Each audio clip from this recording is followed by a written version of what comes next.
መጀመሪያ እንግዲህ የምንጀምረው ከአማራ ትግል ነው። ከዛ ወደ አጠቃላይ ነባራዊ ሁኔታ እንመጣለን። እንደዛ ነው የያዝኩት ስኬጁል። አማራ ክልል ላይ በተለይ የሰሜኑ ጦርነት በተለምዶ የሰሜኑ ጦርነት ሲባል ያው በቲፒኤልኤፍ እና በኔ አጠራር በለውጥ ወይም ደግሞ በለውጡ መንግስት በብልጽግና መንግስት መካከል በተደረገው ጦርነት ተሳታፊ ነበር። ከዛ የፕሪቶሪያ ስምምነት ተደረገ። ከፕሪቶሪያ ስምምነት ማግስት አማራ ፋኖች ከፌዴራል መንግስት ጋር መታኮስ ጀመሩ። ቲፒኤልኤፎች በአንጻሩ አረፉ። በአንተ ትንታኔ አማራ ክልል ላይ አሁን እየተደረገ ያለው ጦርነት መንስኤው ምንድን ነው ትላለህ? አመሰግናለሁ ቴዲ። አንተም በኢትዮጵያ ፖለቲካ ላይ አክቹዋሊ በጣም ቅርብ ተሳታፊ ነህ፣ ቅርብ ሰው ነህ እና ለአብዛኛው ነገር ቅርብ ነህ ብዬ አምናለሁ። ምናልባት የአማራ ክልል ላይ የተሻለ እኔ ቅርብ ካልሆነ በስተቀር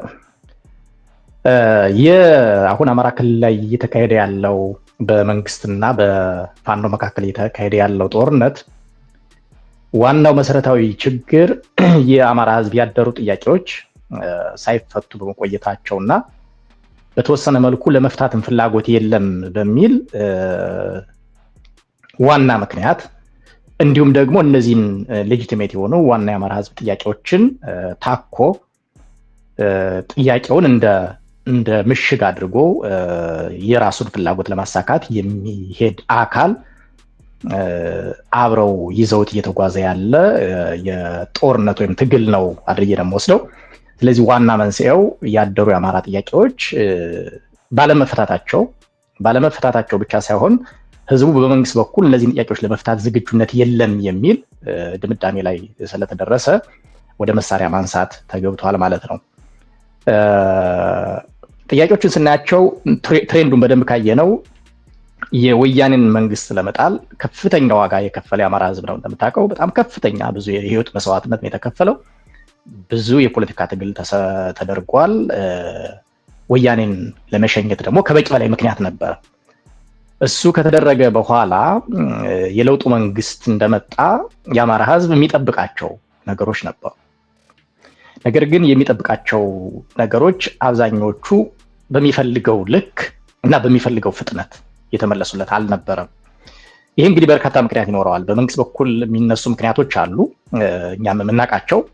በህዝቡ በኩል ደግሞ የሚተረጎሙበት ደግሞ የተለየ ነው። ለምሳሌ የለውጡ መንግስት እንደመጣ የመጀመሪያው ደጋፊ የለውጡ መንግስት ደጋፊ የነበረው አብዛኛው ኢትዮጵያኒስት ኃይል እና የአማራ ኃይል ነው። ጽንፈኛው ብሔርተኛ ይደግፍ ነበር። ለምሳሌ የህዋት ወለዱ የትግራይ ብሔርተኛ እና ኦነግ ወለዱ የኦሮሞ ብሔርተኛ የለውጡ መንግስት በመቃወም ነበር የጀመረው። ካስታወስክ ጠቅላይ ሚኒስትሩ ላይ ቦምብ እስከመጣል፣ የተለያዩ ነገሮች እስከማድረግ፣ በብሔሮች ውስጥ ቤተክርስቲያን ማቃጠል፣ ግጭት ማስነሳት ውስጥ የተጠመደ ነበር። ያን ጊዜ የአማራ ህዝብ ደጋፊ ነበር። ራይት አፍተር ለውጡ እንደመጣ ግን ምን ችግሮች ተከሰቱ? አንደኛው በራሱ በለውጡ መንግስት ውስጥ ለውጡን ሊመሩ የሚችሉ አካላት በተፈጥሮም በሰው ሰራሽ ምክንያት የመሪዎቹ ለውጥ ውስጥ ያሉ መሪዎች ወይም መንግስት ውስጥ ያሉ መሪዎች ተገደሉ። ምሳሌ ለአብነት ማንሳት እንችላለን። የለውጡ ሞተር ተብሎ ይጠራ የነበረው በአማራ ዘንድ አቶ ተስፋዬ ጌታቸው ለሕክምና እንደመጣ የለውጡ እንዳለቀ አሜሪካን ሀገር ነው ህይወቱ ያለፈ ነው ታስታውሰው። ያን ጊዜ ጠቅላይ ሚኒስትር አብይ ሚኒስትር ይመስለኛል የነበረው የለውጡ ዋና ሰውን አጣን ብሎ ሲናገር ነበርና አንደኛው ቁልፍ ችግሩ የሚጀምረው እዛ ጋር ነው። ሁለተኛው በኋላ አማራ ክልል ውስጥ ነገሩ እየተወዘ ሲሄድ በውስጥ ያለው ክፍል እንዳለ ሆኖ ከቀሪዎቹ የለውጥ መሪዎች ውስጥ እነ ዶክተር አምባቸውን እና ሌሎችን ጨምሮ እንዲሁ ደግሞ በግድያ አጣን ማለት ነው። እነዚህ ቀላል ተግዳሮቶች አይደሉም ለለውጡ። ባይዘይ ጀነራል ሳረም በሀገሪቱ በለውጡ ሂደ በምጠራው ውስጥ የተሻለ ለውጥ ደጋፊ ብለህ የምታስበው ሰው ነው።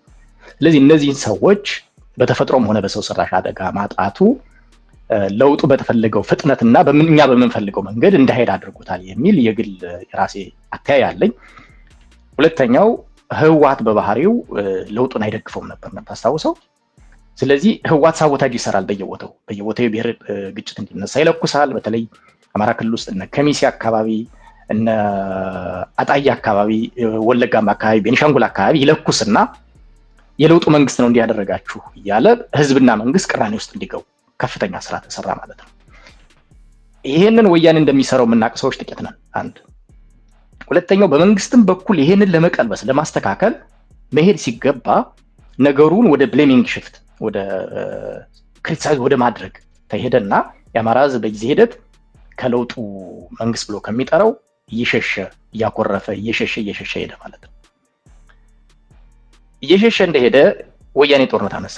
ለምታስታውሰው ቅሬታዎች እያሉት በአብይ ላይ ቅሬታዎች እያሉት እንደ ህዝብ ያለ የሌለውን መሳሪያውን ዱላውን ሁሉ ይዞ ወያኔን ተዋግቷል ከአብይ ጋር ሆኖ ማለት ነው። የሆነበት መሰረታዊ ምክንያት የአብይ ደጋፊ ስለሆነ ሳይሆን አብይ ማነው ወያኔ አገራችን አዋርዷል፣ መከላከያ እስከ ችግሩም ቢሆን የኛ ልጅ ነው የኛ ህዝብ ነው አካላችን ነው ብሎ ወያኔን ተዋግቷል ማለት ነው። ከተዋጋ በኋላ በአንድ በኩል ጦርነቱ የተጠናቀቀበት፣ በሌላ በኩል ጦርነቱ ከተጠናቀቀ በኋላ የሚታዩ ነገሮች የአማራ ህዝብ መጀመሪያ ከነበረው የለውጥ መንግስቱን ጥያቄዎችን እየፈታልኝ አይደለም ብሎ በመሸሽ ላይ ከነበረበት ላይ ተዳምሮ ይሄ መንግስት የአማራን ህዝብ ጥያቄዎች አይመልስም ወደሚል ድምዳሜ ገባ ማለት ነው። ይሄ ነባራዊ ሁኔታ ነው። እንግዲህ ጦርነት መሳሪያ ከማንሳቱ በፊት የነበረ ነባራዊ ሁኔታ ነው። በተጨባጭ ግን ከዚህ ጎን ለጎን ደግሞ የአማራ ህዝብ ወደ ጦርነት እንዲገባ መሳሪያ እንዲያነሳ ደግሞ አቅደው የሚሰሩ አካላት ደግሞ ነበሩ። ስለዚህ ሁለቱም በአጋጣሚ በዓላማ በግብ ባይገናኙም በዓላማ ተገናኙና የአማራ ህዝብ እንደ ህዝብ ነው ባይዘይ ፋኖ ምናምን ይባላል እንጂ መጀመሪያ አካባቢ እንደ ህዝብ ነው መሳሪያ ያነሳው። ተቃውሞ የነበረውም እንደ ህዝብ ነው። በጊዜ ሂደት እየተቀየረ አሁን ያለበት ደረጃ ደርሷል እንጂ የጦርነቱ መነሻ ምክንያት የተጀመረበት ምክንያት የለውጡ መንግስት በአንድ በኩል በውስጥ ባሉበት ችግሮች፣ በሌላ በኩል በውስጡ በራሱ በያዘው ለዘብተኛና በእኔ አረዳድ የአማራን ህዝብ ጥያቄ አንደርማይን በማድረግ ጥያቄዎችን ስላልመለሳቸው የፋኖ ትግል በዛ ምክንያት የተጀመረ ነው የሚል አረዳድ ነው ያለኝ። ትሪገር ያደረጉ ወቅታዊ ነገሮች ነበሩ እንደምታስታውሰው። ለምሳሌ ከባህር ዳር አዲስ አበባ በእግር መግባት አለመቻል፣ በየመንገዱ ሰዎች መታገት፣ የተማሪዎች መታገት ምናምን እነዚህ ትሪገር ያደረጉ ናቸው። ዋናው ግን አስኳሉ አማራ ወያኔን ለመጣል የታገለበት መሰረታዊ ጥያቄ በአብይ መንግስት እየተመለሰልን አይደለም የሚል አቋም በህዝቡም ኢቭን በፖለቲከኞቹም ጭምር በመያዙ ወደዛ የተገባ ነው የሚል ነገር ነው ያለኝ። ከዚህ ውጭ ሌላ አማራጭ ነበረ ወይ የለም ወይ? በግሌ ሌላ አማራጮች መታየት ነበረባቸው የሚል ጽኑ እምነት አለኝ። ሌላ አማራጮች እንታዩ ቢደረግ ኑሮ በፋኖ ታኮ ፋኖን እንደ ሽፋን ተጠቅሞ የአማራን ህዝብ እያቆረቆዘ ያለው አካል ከበስተጀርባ አብሮ አይገባም ነበረ። አሁን እየከፈልን ያለነው ዋጋም ይሄን ያህል ዋጋ ሳንከፍል ሌላ መንገዶችን መጠቀም ይቻል ነበር ብዬ አምናለሁ። ኤኒዌይ ግን የተጀመረበት ምክንያት እሱ ነው ለማለት ነው። ሰፋሪ እየሄድኩ በመሰል ከልብ ነው ማመሰግነው። ምናልባት ዘግየት ብላችሁ ለገባችሁ እንግዳ አድርጌ በቀጥታ አንድ ለአንድ በዩቲዩብ የጋበዝኩት አያሌው መንበር ነው። በወቅታዊ የሀገራችን ፖለቲካ ላይ ነው እያወራን ያለ ነው። በዩቲዩብ ያላችሁ ላይክ ማድረግን እንዳትረሱ፣ ሼር ሰብስክራይብ ማድረግንም እንዳትረሱ። እዚህም የምናወራ ወሬ እንዳይቆራረጥባችሁ ቲክቶኩ ታፕታፕ ማድረግን ይፈልጋል፣ ያን ታደርጋላችሁ። መሀል ላይ ስትናገር አዩ ሌላ አማራጮች መታየት ነበረባቸው ስትል ሰምቻለሁ። በእርግጥ ብዙ ሰዎች ይሄን ይላሉ። ነባራዊ ሁኔታው የአማራ ፋኖች ሌላ አማራጭ ሊያማትሩ የሚችሉበትን ሁኔታ የሚፈቅድ ነው ወይ? ምክንያቱም ከፕሪቶሪያው ማግስት ወዲያው አማራ ክልል ተሄዶ ትጥቅ ፍቱ ነው የተባለው። ከዛ በፊት የቲፒኤልኤፍ አመራሮች እኔ እንደውም አስታውሳለሁ ልክ ጦርነቱ እንዳበቃ የተለያዩ የቲፒኤልኤፍ አመራሮች የሚናገሩትን በዜና መልክ እንሰራ ነበር፣ እንወያይበት ነበር። 270 ሺህ ትጥቅ ያልፈቱ ሰራዊቶች አሉን እያሉ ቃል በቃል በሚናገሩበት ሰዓት ሌሎች ክልሎች ትጥቅ ባልፈቱበት ሁኔታ ላይ አማራ ክልል ላይ ሄደ ትጥቅ ፍቱ ስትላቸው ሊቀበሉት የሚችሉት ነው? የፈጠነ ነገር አይደለም። ወደ ጸብ ከመግባት ውጪ ጊዜ ያልሰጠ ነገር ነውና እንዴት ያለ ሌላ አማራጭ ላይ ይችላሉ? ምን መሰለህ ቴዲ፣ የመጀመሪያው ችግሩ የተነሳበትን ቅድም ዋናው ያስቀመጥኩት መንግስት ላይ ነው። መንግስት ችግሮችን ባለመፍታቱ ነው የአማራ ህዝብ መሳሪያ ያነሳ ብዬ በግልጽ አስቀምጫለሁ። ነገር ግን መንግስት ችግሮችን ስላልፈታልህ የመሳሪያ ብቻ ምርጫ ነው ብለህ መሳሪያ አታነሳ። የመጀመሪያው የጥያቄ መፍቻ ስልቶች 1 2 3 ተብለው መዘርዘር አለባቸው። አንደኛው ለምሳሌ ሰላማዊ ትግሉን ይመሩት ከነበሩት ውስጥ አንዱ እኔ ነኝ። እስከ ትጥቅ ትግል እስከሚገቡበት ድረስ በአደባባይ ይደረጉ የነበሩ ሰልፎችን አንድ ጊዜ አስታውሳለሁ። ኦክቶበር 18 የተካሄደ ሰልፍ ነበር በ18 ከተሞች በአማራ ክልል ውስጥ። አንዱ አስተባባሪ ነበሩ ከ7ቱ ሰዎች። እነዛ የማስጠንቀቂያ ደወሎች ናቸው። መንግስትን መሰረታዊ ጥያቄዎች አሉ፣ እነዚህን ጥያቄዎች ፍቱልን የሚል ነው። ከዛ ቀጥለ መሸጋገር ያለብህ ኢሚዲየትሊ ከሰልፍ ወደ መሳሪያ አይደለም ሄደው በመሃል ሌላ የትግል ስልት አለን የምደግፈው። ለምሳሌ የህዝብ ሙቭ ማምጣት አለብን። የህዝብ ቢተኝነት ወያኔን የጣልንበትና በተሻለ ብዙ ኮስት የማያደርግ በሌላኛው ዘንድ ደግሞ በተለይ ባለም አቀፉ ማህበረሰብ መጥፎ ስዕል የማይሰጥህ ጠላትህን ደግሞ የምታሸንፍበት በቀላል ኮስት የምታሸንፍበት ማለት ነው። ሰው እሱ አልታየም ነው። ከነባራዊ ሁኔታ አንጻር ያነሳኸው ትሪገር ያደረጉ ነገሮች ብዬ ቅድም ለምሳሌ የህዝብ ብሶት ነበረ። ከአዲስ አበባ ወደ ባህር ዳር፣ ከባህር ዳር ከደብረ ብርሃን ወደ አዲስ አበባ መግባት መከልከል ምናምን። የአማራ ህዝብ ጠበቃ ነው ተብሎ የሚታሰበው የነበረው የአማራ ልዩ ኃይል የተበተነበት መንገድ፣ የፕሪቶሪያ ስምምነት የተቋጨበትና ግልጽ ያልሆነበት መንገድ፣ እነዚህ ትሪገር የሚያደርጉ ናቸው። ልክ ችግር የሚያባብሱ ናቸው እንጂ ዋና የችግሩ አስኳል አይደሉም። ትጥቅ መፍታትን ያልከው ላይ ትንሽ ካንተ ላይ ያለው ትጥቅ መፍታት ባይዘይ ትጥቅ መፍታት የተባለው አማራ ትጥቅ ይፍታ አይደለም የተባለው። አልተባለም። እንደዛ ሊሆንም አይችልም። ምክንያቱም የአማራ ታሪኩ ከመሳሪያ ጋር ነው። ስንቱን አስፈትተን ዘልቀዋል የተባለው የቡድን መሳሪያ በተመለከተ የቡድን ይሄ እንደ ዲሽቃ ምናምን የሚባሉ አሉ፣ የመከላከያ ብቻ ሊይዛቸው የሚገባ እነዚህን ያሏቸው አካላትን እንዲያውም አስመዝግቡን የተባለ የመጀመሪያ አስመዝግቡን። ከዛ ቀጥሎ መፍታት ሊመጣ ይችላል ሊሆን ይችላል። የቡድን መሳሪያ ከዛ ባለፈ ግን ትጥቅ ፍቱ አይደለም የተባለው። አንተ ምናልባት የደረሰ መረጃ ምንድነው መሰለ፣ ሶሻል ሚዲያው ላይ በጣም አግራቤት ይደረግ ነበረ ህዝቡ ተቃውሞ ውስጥ እንዲገባ ስለሚፈለግ የተወሰነችዋ ነገር ተባዝታ ነው የምትሄደው እንጂ ትጥቅ ፍታ ቢባልም ሊፈታ አይችልም። እንዲያውም እኮ እንኳን ትጥቅ ሊፈታ እኮ የአማራ ልዩ ኃይል እኮ እንዳለ እስከ ትጥቅ ሁሉ ነው የገባ ተጨማሪ ትጥቅ ማለት ነው። ሶ መከላከያ ኦፕሽን አቅርበውላቸዋል አይደል? የመጀመሪያው ነገር ወደ የአማራ ልዩ ኃይል ላይ ምን መሰለ ችግሩ ቴዲ፣ ኦፕሽኑ አይደለም። አንተና ኢንተራፕት አደረኩ፣ ቀጥለ ነገሩ ያንተ ችግር የለውም። ኖ የቀረቡ አማራጮች አንደኛ ከነትጥቃቸው ወደ ሀገር መከላከያ ሰራዊት መግባት፣ ሁለተኛ ደግሞ ትጥቃቸውን ፈተው የተለያዩ ሌበር ፎርስ ውስጥ እንዲገቡ ነው አይደል የቀረበላቸው። ከዚህ ውጭ አማራጭ የለም። በዛው መሀል ላይ ግን የአማራ ፖለቲከኞች ለዘመናት ሲናገሩ የምናደምጣቸው ነገሮች አሉ። የህልውና አደጋ አለብን፣ የሰብአዊ ድርጊት ይፈጸምብናል፣ ጄኖሳይድ አለ፣ መፈናቀሎች አሉ። ከምንም ነገር በላይ በግዛት ይገባኛል ከትግራይ ጋር ክርክሮች አሉ። ከፕሪቶሪያ ስምምነት ማግስት 270 ሺህ ትጥቅ ያልፈታ ሰራዊት እያለ እኛ ትጥቅ ከፈታን ማስተማመኛችን ምንድን ነው የሚል ጥያቄ ያነሳሉ። እና እነዚህ የፈጠሩት ግጭት አይደለም ወይ? ጥያቄው ተገቢነት ያለው ጥያቄ ነው፣ መነሳት የነበረበት ጥያቄ ነው በመንግስት በኩል። አሁን ትልቁ ችግር ምን መሰለ፣ በመንግስቱ ውስጥ ሆኖ የአማራን ህዝብ ጥያቄ ለማፈን የሚሞክር ወይም ደግሞ በተለየ መንገድ ፐርሲቭድ እንዲደረግ የሚፈልግ አካል አለ። አሁን ግማሽ አንድ እግሩ ፋኖ ውስጥ ያለ ማለት ነው። የአማራ ልዩ ኃይልን የበተነው በግልጽ እንነጋገር ከተባለ ግማሹን መንግስት ውስጥ ግማሹን ተቃውሞ ውስጥ አድርጎ ያለው የአማራ ብልጽግና ነው። በድፍረት መናገር ያለብን ለምሳሌ ፌደራል ላይ የነበረው ስብሰባ ኦፕሽኑ ለሁሉም ክልል እኩል ነው የቀረበው። ልዩ ኃይሎች የሀገሪቱን መከላከያ እያዳከመነ ስለሆነ ተገዳዳሪ ኃይል መኖር ስለሌለበት ከመከላከያ ዝቅ ያለ ኃይል ነው መኖር ያለበት። አንድ ሁለተኛ ህገ መንግስታዊ ሽፋን የላቸውም። የልዩ ኃይል መቋቋሚያ ህገ መንግስታዊ ሽፋን የለው፣ ፖሊስ ነው ያለው። ሌጋል እንትን እንዲኖረው ይስተካከል በሚል እንደ ሀገር ነው የቀረበው። ሶማሌ ለምሳሌ በወቅቱ አልሸባብ ከጎኔ ስላለ ስጋት ስላለብኝ ልዩ ኃይል አላስፈታም ማለት ተገቢነት ያለው ጥያቄ ነው። አማራን ወክሎ የሄደው ዶክተር ይልቃል ከፋለ ግን ይህን ጥያቄ አላነሳም። በሁለት እጆች አጨብጭቦ አስርጣቱን አውጥቶ ነው የመጣው። የተሻለ ልዩ ኃይል አለው የሚባለው ብረት ለበስ ሁሉ ታጥቋል ይባል የነበረው የኦሮሚያ ልዩ ኃይል ግማሹን ወደ መከላከያ አስገባ፣ ብዙውን ወደ ፖሊስ አስገባ፣ ወደ ህጋዊ መዋቅሩ።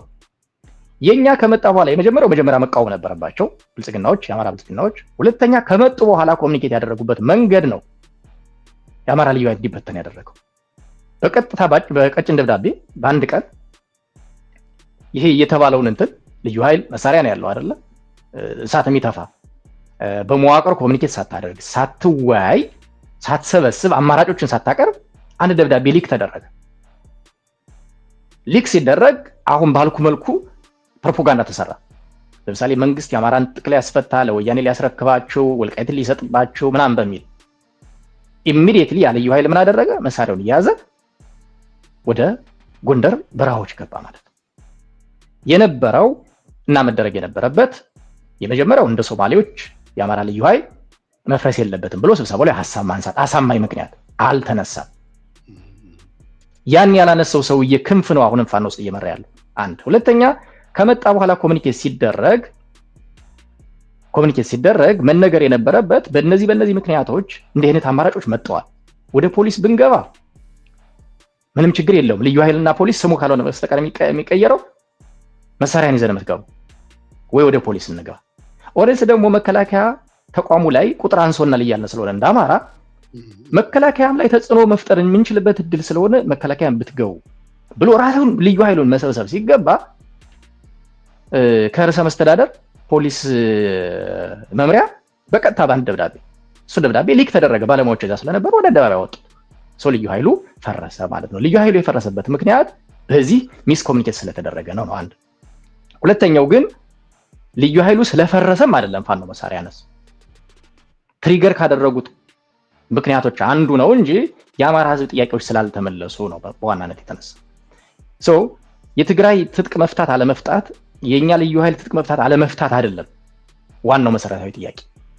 ትግራይማ ወግቶናል እኮ ትጥቅ መፍታት ብቻ አይደለም ወግቶናል እኮ አይደል? እንደ ሀገር ለዛ የተዘጋጀ ልዩ ኃይል ኮሚኒኬት የተደረገበት መንገድ ስህተት ስለሆነ ነው። እንደዛም ከሆነ ለምሳሌ አሁን አንተ ያልከውን እንውሰድ ቢባል ልዩ ኃይሉ ስለተበተነ የሚለውን ብናስብ ኖሮ ጥያቄው ያ ከሆነ ጦርነቱ መሆን ያለበት እኮ በዶክተር ይልቃል መካከልና በፋኖ መካከል ነው። ቢካዝ እንደ ሶማሌ ክልል ሳይከራከር የመጣው የአማራ ክልል ብልጽግና ነው አይደል? የበተነው የአማራ ክልል ብልጽግና ነው። ስለዚህ ውጊያው ዛሬ ነበር የሚያልቀው እሱ አይደለም። ይሄኛው ትሪገር ያደረገ ፋክተር ነው እንጂ መሰረታዊ የፋኖ መሳሪያ ያነሳበት ምክንያት የለውጡ መንግስት የተለያዩ ሰበቦችን እየደረደረ የአማራን ህዝብ መሰረታዊ ሌጂቲሜት ጥያቄዎች አልፈታም እያለ ጊዜ ስለገዛ ነው የሚል ነገር ነውና ነባራዊ ሁኔታው ከዚህ ከመሳሪያ ውጭም ነበረ በሚል እንድትይዘው ፈልዬ ነው። እሺ ከልብ አመሰግናለሁ አዩ። ወደ ሌላኛው ጥያቄ እስኪ ልሂድ። ወደ ፋኖች ትግል እመጣለሁ። ከዚህ ቀደም የአማራ ፖለቲከኞች ሀሳባቸውን የሚያቀርቡት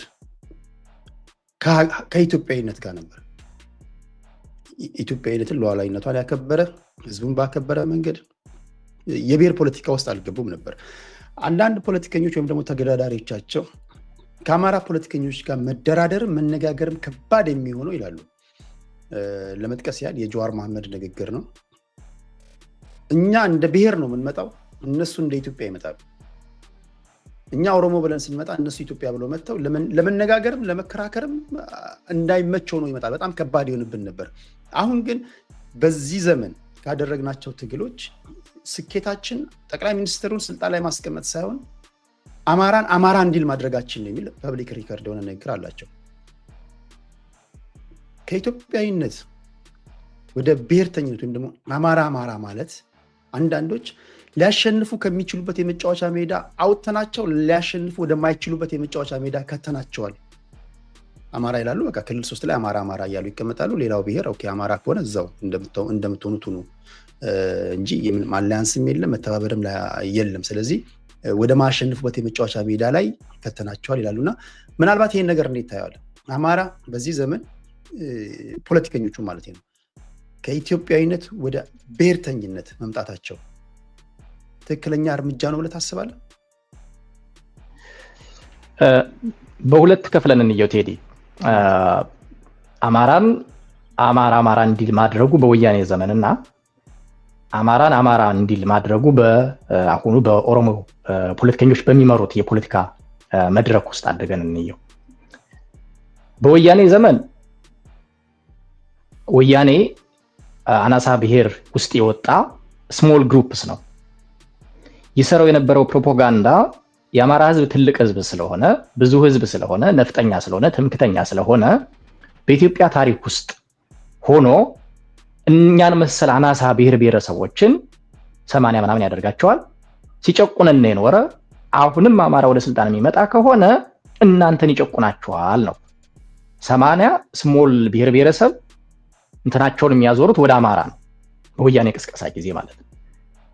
ስለዚህ አማራው 80ውንም ብሔር ብሔረሰብ እኔ ጋር ሁን ብሎ መሳብ አልቻለም። በወቅቱ ነበር በተሰራበት ፕሮፓጋንዳ በነበረው የፖለቲካ አስተላለፍና እሱን ወክለው በነበሩ አካላት ድክመት ብዙሃኑ ኢትዮጵያውያን እውነተኛውን አማራ እንዲያውቀውና የአማራን ህዝብ ታሪክ እንዲረዳ ማድረግ አልተቻለም ነበር በወቅቱ። ስለዚህ ያለ አማራጭ ወያኔ በሄደበት መንገድ አማራውንም ብሔርተኛ አድርገህ ራስን ብቻ ችለህ ወያኔን መውጋት። ምክንያቱም አሊያንስ መፍጠር አቅቶን ነበር መጀመሪያ ላይ በተለይ 80 ምናምኑ አማራን እና ነገስታቶችን የሚስልበትን ነገር ታስታውሰው ከሆነ ዛሬ 9-10 ዓመት በጣም ሌላ ስዕል ነበረው። ከዛ ምን ብለን ጀመር ነው አማራ ንጹህ ህዝብ ነው፣ ማንንም ህዝብ አይጠላም፣ በኢትዮጵያ ታሪክ ላይ አይደራደርም፣ ነገስታቶቻችንም የኢትዮጵያውያን ናቸው ብለን ነው የምናምነው፣ ከጠላችኋቸው ግን እኛ አማራ ናቸው ብለን ኦውን እናደርጋቸዋል። የኛ ብቻ ናቸው አላልናቸው፣ እኛ የኢትዮጵያውያን ናቸው ብለን ነው የምናምነው። አይ አይደሉም የኛ ካላችሁ እኛ አማራ ናቸው ብለን ኦውን እናደርግላቸዋለን። ምክንያቱም የሰሩት ስራ እንደ ኢትዮጵያ የምንኮራበት ስለሆነ በየዘመናቸው ችግሮች ሊኖሩ ይችላሉ፣ ነገስታቶቻችን ግን በዛ ነው ማየት አለብን ብለን ወደ አማራ ታጠፍነ ማለት ነው። ስለዚህ ይሄ አሰባሰበልን አማራውን ራሱ አንደኛ በተሰራበት ፕሮፓጋንዳ፣ ሁለተኛ በነበረው የፖለቲካ ትግል የብሔር ትግል ስለነበር አማራው ራሱን በዛ ማዕቀፍ ውስጥ እንዲያደራጅ አድርገነዋል። ተገቢ ነበረ። እሱን አድርገን በኋላ እንዲያውም ከኦሮሞዎች ጋር አላይ እስከ መፍጠር ምናምን ሁሉ ተጀምሮ ነበር። የሆነው ግን ጽንፈኛና ጠባብ ብሔርተኛ ስለነበረብን ወያኔ እሱን በዛ ነው የታገልነው። ትክክለኛ ትግል ነበር። አሁን ያልከውን ፐብሊክ ሪከርዱን በተመለከተ እንደ ስኬት የምንቆጥረው አማራውን አማራ እንዲሆን ማድረጋችን ነው የሚለው መቼ እንደተነገረ አላስታውስም፣ የት ቦታ እንደተነገረ እንጂ እኔም በወሬ ደረጃ ሰምቼዋለሁ እንትን ለመናገር። ጥያቄው ግን አንደኛ እነ ጀዋር አይደሉም አማራውን አማራ ያደረጉት። አማራውን አማራ ያደረገው ወያኔ ራሱ ነው። ገፍቶ 80 ብሔር ብሔረሰብ ሁሉ ይጠላሃል እንዲህ ሊመጣብ ነው እያለ ራሱ ነው ገፍቶ አማራ እንዲል ያደረገው ነው። አማራን አደረገው ሰን አማራ እንዲል ያደረገው በሚያዝል እነ ጀዋር እኮ ለነሱ ትግልኛ ጉልበት ነው የሆናቸው። እንደው 60 ምናምን ዓመት ተደራጅተው 10 ምናምን ዓመት ወያኔን ታግለው ሰክሰስፉል አልነበሩም እኮ።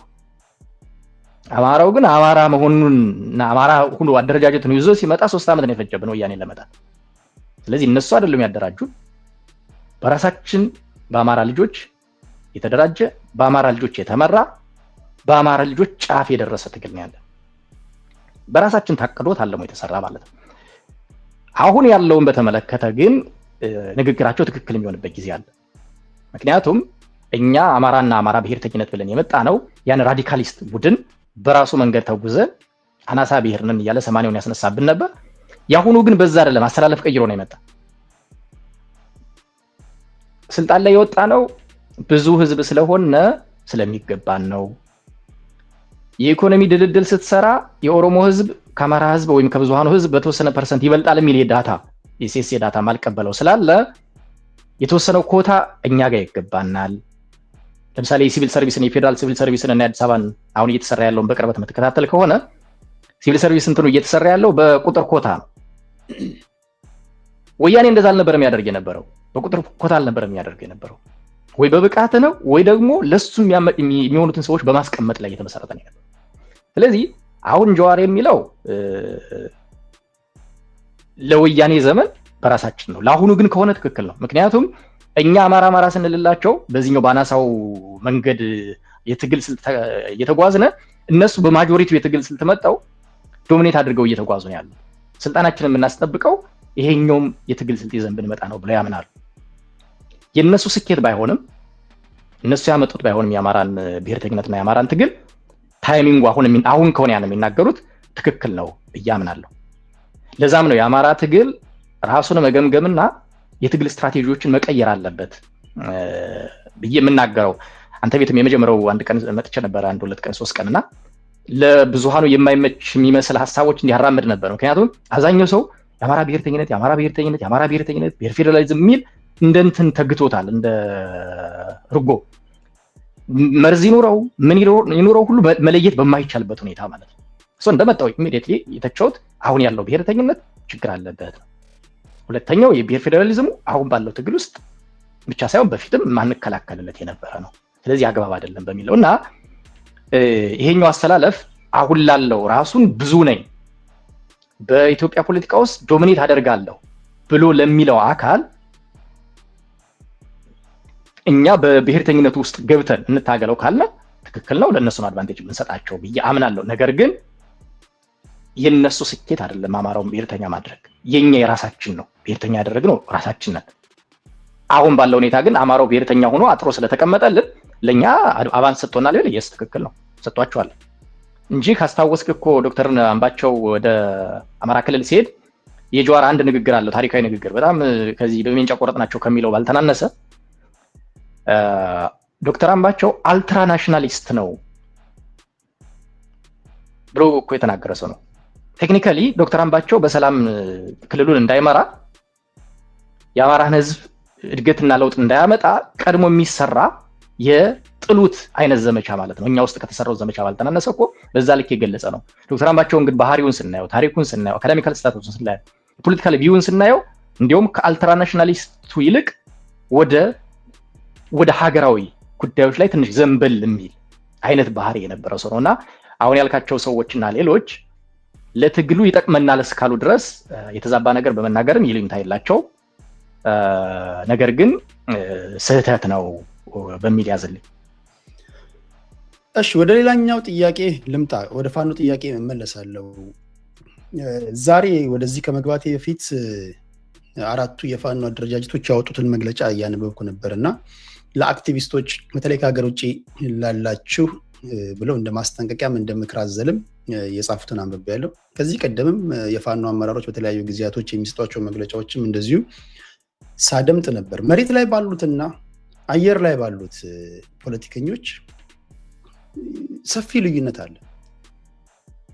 ኮዙ አንድ ነው ይላሉ መሬት ላይ ያሉት። የአማራን ትግል ወይም ደግሞ የአማራን ህዝብ መሬት ላይ ያለውን ህዝብ በቅርበት የሚያውቁ ሰዎች የሚናገሩት ንግግር የሐሰት ትርክት አለ፣ መፈናቀል አለ፣ መገፋት አለ፣ የሰብአዊ ድርጊቶች አሉ፣ ጄኖሳይድ አለ። እነዚህን ይዘን ነው ይሄ ነው ቤዚክ ኮዛችን ወደ ትግል ያስገባን ይላሉ። የአማራ ትግል ከሌሎች ትግሎች በተለየ ሁኔታ መደበላለቅ የተፈጠረበት ለምንድን ነው? አንዳንዶች የተለያዩ ኢንተረስት ግሩፖች ስለገቡ ነው የሚሉ አሉ። አንዳንዶች ሶሻል ሚዲያ መጣው ስለሆነ ሁሉ ማይክ ያለው ሁሉ ተንታኝ ስለሆነ ነው ይላሉ። አንዳንዶች መንግስትንም ተጠቃሽ ያደርጋሉ። ኢንፊልትሬት እያደረገ የራሱን ሰዎች እያስገባ ቋንቋቸውን እየደበላለቀባቸውን ይላሉ። ይህንን የፋኖ አመራሮች የሚናገራሉ። ሌሎች ቋንቋውን እኔም ምስማማበት ነው፣ ቋንቋውም እንደ አንድ ችግር የሚያነሱ አሉ። አማርኛ ቋንቋ የሚናገሩ ሁሉ አማራ ነኝ ብሎ ሊገባ ምንም የሚከለክለው ነገር የለም። አንዱም ችግር ነው ብዬ አስባለሁ። እና ያንተ እይታ መሬት ላይ ባሉት ታጋዮችና በተለይ አየር ላይ ባሉት እንደዚህ የጎራ መደበላለቅ የፈጠረበት ሁኔታ ምንድን ነው? ምክንያቱ ምንድን ነው ትላለህ? ቴዲ መሰረታዊ ችግሩ ላይ ነው የመጣኸው። እንግዲህ የአማራ ትግል አንዱ መሰረታዊ ችግር የአማራ ትግል ለብዙዎች ክፍት መሆኑ ነው። ወይም ደግሞ ብዙ ጊዜ የምንጠቀመውን ቃል ልናገረውና የተሰጣ ስጦ ማለት ነው። መንገድ ላይ የተሰጣ ስጦ የራበው ሰው ሲያልፍ ሊዘግን ይችላል። ሲያልፍ ውሻም ከራበው የሆነ ነገር ሊያደርግ ይችላል።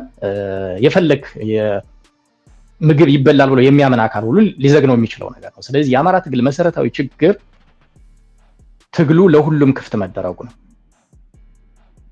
ቋንቋውን ለሚችሉት፣ ኢንተረስት ላላቸው፣ ለበርካታ አካላት ማለት ነው፣ ሴራም ለሚጎረጉሩ አካላት ጭምር።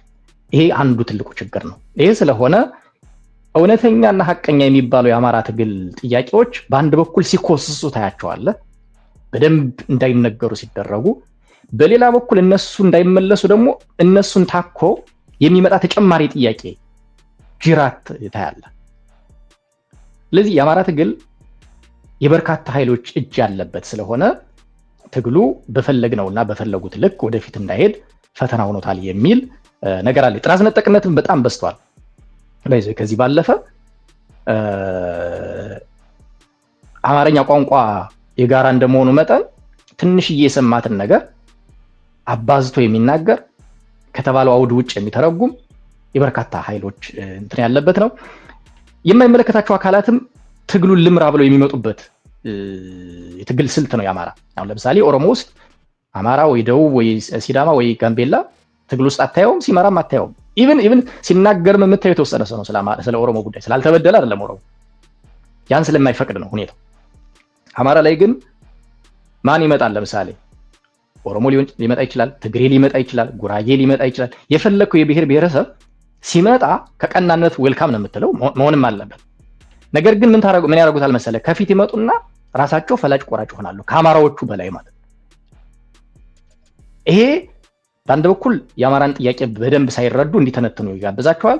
በሌላ በኩል ያለ ይሉኝታ ከአማራ እሴት ውጭ ያለ ይሉኝታ ነገሮችን በማዛባት ላይ እንዲጠመዱ ያደርጋቸዋል። ብዙ ሶሻል ሚዲያ ላይ የምናያቸው አማራ ያልሆኑ ሰዎች የአማራ ጥያቄ መስመሩን እንዲስት ቅጥረኛ በመሆን አገልግለዋል ብዬ ነው የማምነው። ቅጥረኛ ነው ሴንስ የሌላ አካላት ፍላጎት ማስተናገጃ፣ የውስጥ ጉዳይን በደንብ ሳይረዱ ውስጥ ላይ ያለውን ችግርና የአማራን ጥያቄ በደንብ ሳይረዱ ለአማራ የሚታገሉ መስለው ግን በመሃል በጣም በርካታ ችግር የፈጠሩብን እንዲያውም አማራ ያልሆኑ ወይም ደግሞ አማራ የመሰሉ ናቸው የሚል ነገር አለ። ከዚህ ባለፈ ሰው ብዙ ጊዜ የሚንቀው ህወሓትን ነው። ለኛ ከህወሓት ጋር በጉርብትናም በፖለቲካም ቅርብ ስለሆነ ያለውን የፖለቲካል አቅም ያለውን የኢኮኖሚ አቅም ተጠቅሞ አማራ ወይ እርስ በርሱ እንዲባላ ወይ በማዕከላዊ መንግስቱ ላይ ያለውን ድርሻ በአግባቡ እንዳይጠይቅ ለራሱ ፍላጎት በሚመች ነገር ላይ ብቻ ያውለዋል። ለራሱ ፍላጎት በሚመች ለምሳሌ የብሔር ግጭት አንደኛው ወያኔ በደንብ የሚሰራበት በብሔር ግጭት እንትን ትላለህ፣ ከቻለ በማዕከላዊ መንግስቱ ይደክምልሃል፣ ካልሆነ እርስ በርስህ ትባላለህ። እሱ አስታራቂ ሆኖ ይመጣል ማለት ሽማግሌው በሆነ ጊዜ ላይ እና እንዲህ አይነት ነገሮች አሉ። ከዛ ባለፈ ግን ትግሉ ላይ አንተ ያልካቸው የሐሰት ትርክቶች ብቻ ሳይሆኑ በህግ መጠየቅ ያለባቸው ህዝብ ፊት ንጹህ ሆነው መቅረብ የማይችሉ አካላት ይህን አጋጣሚ ይጠቀሙና የትግል ፍታወራሪ ሆነው ይመጣሉ። ቅድም ሌላ ቋንቋ የሚናገሩ እንዳልኳቸው ሁሉ ማለት ነው። እነዚህ አካላት የአማራ ትግል ምቹ እጃቸው ነው፣ ምቹ መኖሪያቸው ነው፣ እንደ እንትን የሚራቡበት ነው። ብዙ ሰው ይሄን ያውቀው አማራ ያለው ሁሉ ለአማራ እናገራለሁ ታገላለሁ ያለው ሁሉ እውነተኛ የአማራ ጥያቄ ይዞ የመጣ ይመስላል። ወቅቱም ደግሞ በአጋጣሚ ልዩነት ያለው ነገር እንድታስተናግድ አይፈቅድልህም። ሰው እየተገደለ እንዴት እንደዚህ ትላለህ ምናምን ይልህና ይሄኛው አካል አብሮ ይገባባል። ትግሉ ይሄኛው በወንጀል የሚጠየቀው ስጋት ያለበት ምናልባት የስልጣንን ፍላጎት ያለው አካል እሱ የማይፈልገው ነገር የምታመጣ ከሆነ ትግሉን ያኮላሽባል። አማራ ውስጥ የምናያቸው አደረጃጀቶች ብዙ ጊዜ እየፈረሱ ያሉበት ምክንያት ይሄ ነው። አፍርሶ ግን ለአንተ ስክሪፕት ይጽፍልህና ስክሪፕቱን እንድትተውነው ወይ ተዋናይ ያደርግሃል ወይ ተዋናይ ቀጥሮ አንተን ተመልካች ያደርግሃል። አማራ ውስጥ ትልቁ ፈተና ይሄ ነው። ለምሳሌ የፋኖን አንድ ተጨባጭ ኤግዛምፕል ላምጣልና በፋኖ ትግል ውስጥ እውነተኛ ሌጂቲሜት ጥያቄ አለ ብያለሁ፣ የአማራ ህዝብ ጥያቄ። ይሄ ጥያቄ ግን ምን አደረገ? መንግስትን ለመቃወም በሚደረግ ትግል ውስጥ እስር ቤቶች ተሰበሩ። ትልቁ እስር ቤት የባህር ዳሩ፣ ሌላም ቦታ ጎንደርም ሌላም ቦታ ያሉ እስር ቤት ሲሰበር የ20 ዓመት የ30 ዓመት የደረቅ ወንጀል ፍርደኛ፣ ደረቅ ወንጀል ማለት ሰው በመግደል ምናምን የደረቅ ወንጀል ፍርደኛ ሁሉ በሙሉ ወጣ ከእስር ቤት ማለት ነው። አንዳንድ ቦታ ላይ አሁን እነዚህ ሰዎች የእዝ አመራር፣ የክፍለ ጦር አመራር፣ የሻለቃ አመራር ናቸው። አንዳንድ ቦታ ላይ በስም ይታወቅ ናቸው። አይዘይ እነዚህ የሚታገሉት አብዛኞቹ የአማራን ህዝብ ጥያቄ ዳር ለማድረስ ሳይሆን ተመልሰው ወደ እስር ቤት አለመግባት። ቢኮዝ የደረቅ ወንጀል ፍርደኞችና አንዳንዶቹ የከባድ ወንጀል ክስ ያለባቸው ስለሆኑ ባይ ኤኒ ሚንስ ተመልሶ ወደዛ ላለመግባት ነው እንጂ የአማራን ህዝብ ጥያቄ 4 ኪሎ አድርሶ የአማራን ህዝብ ጥያቄ ለመመለስ አይደለም። ይሄ አብዛኛው ሰው የማይናገረውና በጣም ከባዱ አንዱ የፈተነን በአማራ ትግል ሰበብ ወንጀለኞች ጎልተው የወጡበት ስላለ አደረጃጀቶች ላይ የምታየው ፈተና ያለው አይዘው እሱ ነው። ምክንያቱም ምን ብለው ይሰጋሉ መሰለ? እኛ የምንፈልገው አካል ከፊት ካልተቀመጠ በስተቀር ይሄ ትግል ቢያሸንፍ ከፊት ስላልነበርነ ተጠያቂ የምንሆንበት እድል አለ፣ ይመጣል ብለው ይሰጋሉ፣ ስጋት አለባቸው። እነዚህ አካላት ከፊት ከሆኑ ግን እኔ እኮ የትግሉ ጊዜ ስመራ ዝም ብለህ ነበረ፣ ካሸነፍነ በኋላ ነው የምትጠይቀኝ የሚል አቫንስ ቀድመው ይይዛሉ ማለት ነው። ስለዚህ የአማራ ህዝብ ትግል የሚያሸንፈው እነዚህ በወንጀል የሚጠየቁና የሚፈለጉ አካላት፣ የስልጣን ፍላጎት ያላቸው አካላት ፍላጎታቸው እስከተሳካና እነሱ ከፊት እስከሆኑ ብቻ ነው። ከዛ ውጭ ሌጂቲሜት የሆነውን የአማራን ጥያቄ የያዘው ብዙም በወንጀል በምናምን የማጠይቀውና ሐቀኛ ሆኖ የሚታገለው አካል ወይ ካራክተር አሳሲኔት ይደረጋል፣ ወይ ይገደላል፣ ወይ ደግሞ ከትግሉ ተስፋ ቆርጦ እንዲወጣ ይደረጋል፣ ወይ ደጋፊ እንዳይኖረው ከፍተኛ ስራ ይሰራና ትግሉ እዛው እንዲሽከረከር ይሆናል ማለት ነው። ይሄ ነው አንዱ ትልቁ ፈተና እንግዲህ ወደ ፋኖ በዛው እየገባው ስለሆነ ማለት ነው። እንደዛ ባይሆን ኑሮ እኮ የአማራ ፋኖ ትግል እኮ አማራ ክልል ውስጥ ምንም አይሰራም ነበር፣ እስካሁን ምንም አይሰራም ነበር። እኔ በማውቀው የዛሬ 7-9 ወር አካባቢ ጎንደር ብቻ ወደ 22 ወረዳዎች በፋኖ ስር ነበሩ። አሁን ፋኖ የሚያስተዳድረው ወረዳ 2-3 ወረዳ አልጠራልኝ አልችልም። ወረዳ አስተዳዳሪ የሾሙባቸው ሪሞት የሚባሉ ኤሪያዎች እንኳን እዛ ላይ የሉም። ያሉት አሁን የት አካባቢ ነው? የገጠር ቀበሌዎችና የንዑስ መዘጋጃ የሚባሉ ራቅ ያሉ ቀጠናዎች ላይ ነው ያለው። ስለዚህ ማርሸት ጠዬ 80% ክልሉን ተቆጣጥረናል የሚሉት ውሸት ነው ማለት ነው። እሱን ምናልባት ሪከርድ እያደረግ ካስቀምጠውና ከ2-3 ዓመት በኋላ ልጆችህ ለመዝናኛነት ለመዝናኛ ኮሚክ እንትን ለማየት የሚጠቅም አይነት ነገር ነው። የሱኛውን ተው፣ ቀልድ ነው። 80% አይደለም። በቁጥር ደረጃ እንደዚህ ነው ብዬ መናገር አልፈልግም፣ ደፋር እንደሆን ስለማልፈልግ። አማራ ክልል አብዛኞቹ ወረዳዎች በብልጽግና ካድሬ ስር ሆነዋል። ያ ማለት ተረጋግተው እየመሯቸው ነው፣ እያስተዳደሯቸው ነው ማለት ሳይሆን ለማሳየት ማምጣት የፈለኩት የዛሬ ዓመት ቢሆን ኑሮ የአማራ ትግል በደንብ ቢመራ ኑሮ ከአማራ ክልል ወጥቶ እናየው ነበረ ነው። አሁን ከአማራ ክልል ውስጥም ከዞንና ከዋና ከተማ ማዕከል እየራቀ እየሄደ ነው ያለው። ይሄ የሆነበት መሰረታዊ ችግር የአማራን ችግር የተረዱ አካላት ጉልበት እንዳያገኙ፣ ወደፊት እንዳይመጡ፣ ወይ ይገደላሉ ወይ ካራክተር አሳሲኔት ይደረግባቸዋል። ሌላ ፍላጎት ያላቸው አካላት ሚዲያውን ገንዘቡን ስለያዙት ትግሉ እንዲዳከም ተደርጓል። ከአማራ ክልል እንዳይወጣ ተደርጓል። አብዛኛው ሰው ይሄን አይረዳውም። የሚመስለው የግለሰብ ልዩነት ይሄ የአካባቢ ምናምን የሚመስለው አይደለም። አስኳሉ ያለው እዚህ ጋር ነው።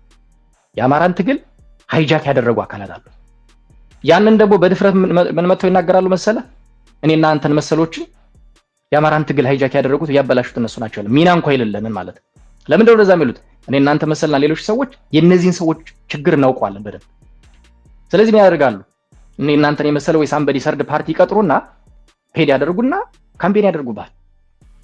ኢንዳይሬክትሊ እነሱ ራሳቸውን እየገነቡ ነው ማለት ነው። ከተጠያቂነት እየዳኑ ነው ማለት ነው። እና የአማራ ትልቁ ችግር የአማራ መሰረታዊ ጥያቄዎችን ያነገቡ አካላት ተረጋግተውና አስበው ትግሉን እንዳይመሩት በትግሉ ውስጥ ያሉ አካላት የመረበሽ የስብዕና ገደላ፣ አንዳንዶችን በታቅዶም በሚደረግ ግድያ ከጨዋታ ውጭ የማድረግ ፍላጎት ስላለ ነው የሚል ነገር ነው ያለኝ። እሺ፣ ሌላው ከዚህ ጋር ተያይዞ ብዙ ጊዜ ሲገቡ ማነሳላቸው ጥያቄ ነው። ለምሳሌ አሁን የኦነግ ታጋዮችን ከዚህ ዝም የኦነግ ደጋፊ ነኝ የሚል ሰው 3 ቶፒክ አድርጌ ባስገባና የኦነግ የመታገያ አጀንዳ ምንድን ነው ብዬ በጠይቀው 3 ነገሮችን ይነግረኛል። የአዲስ አበባ ጉዳይ አለ፣ የባለቤትነት ጥያቄ፣ ኦሮሚያ ክልል ውስጥ ያለውን የሪሶርስ ጉዳይ፣ የመጠቀም ጉዳይ አለ፣ ክልሉን የኦሮሞ ሕዝብ በቀጥታ በሚሳተፍበት ምርጫ ከኦሮሞ አብራክ በወጡ ሰዎች ማስተዳደር የሚል ጥያቄ ያነሳለ። 3 መሰረታዊ ጥያቄዎች። አሁን ከዚህ ውጭ የሚታገል ኦነግ ደጋፊ ነኝ ብሎ የሚመጣ ሰውዬም በቼክ ሊስታቸው ያሉ አንተ ከኛ ወገን ነህ ከኛ ወገን አይደለም ለማለት ይረዳቸዋል። ሁለተኛም ለመደራደርም ቼክ ሊስታቸውን ይዞ ይቀመጣሉ። አንዴ ኬንያ ላይ፣ አንዴ ታንጋኒካ፣ ዛንዚባር ደሴት ላይ ሲቀመጡ የምታያቸው በዚህ በመታገያ አጀንዳቸው ዙሪያ ላይ ነው። ይሄን ይዘን አማራ ፋኖ ጋር ስንመጣ ከአፋዶች ውጭ አፋዶችን በረቂቅነት ያለ የማኒፌስቶ ነው የጻፉት 4ቱ ዋና የሚባሉት የጎንደር፣ የሸዋ፣ የወሎ እና የጎጃም ፋኖ አደረጃጀቶች የተጻፈ ማኒፌስቶ የላቸውም። ማኒፌስቶ የሌላቸው ለምንድን ነው? አንዳንዶች ታጋዮቹም ፖለቲከኞቹም ገደብ አልባ ፍላጎቶች ስላላቸው ይላሉ። ሌሎች ደግሞ ማኒፌስቶ ቢጽፉ የተለያዩ ኢንተረስት ግሩፖች ስላሉ ክላሽ ይፈጠርባቸዋል። በተለይ አየር ላይ ያሉት የራሳቸው ኢንተረስት ስላላቸው እንዲህ ተጻፈ የኔ ጻፈው ማን ነው በሚል ሌላ መከፋፈል ውስጥ ላለመግባት በሂደር አቆይተው በዋነኛነት ሲናገሩ እንደሚደመጠው 4 ኪሎ ስንገባ ማኒፌስቶአችንን ይፋ እናደርጋለን ይላሉ። ወደ ድል ስንመጣ ማኒፌስቶአችንን ይፋ እናደርጋለን እያሉ በተለያዩ መንገዶች ይናገራሉ እንጂ ይሄ ነው ተብሎ የተጻፈ ግልጽ የሆነ ማኒፌስቶ የላቸውም። እና በአንተ ትንታኔ ከአፋዶች ውጭ ሌሎች የፋኖ አደረጃጀቶች የመታገያ አጀንዳቸውን ከየት ተነስተው ወዴት እንደሚሄዱ የሚያሳይ ፍኖተ ካርታ ወይ ማኒፌስቶ ለምንድን ነው መጻፍ የከበዳቸው?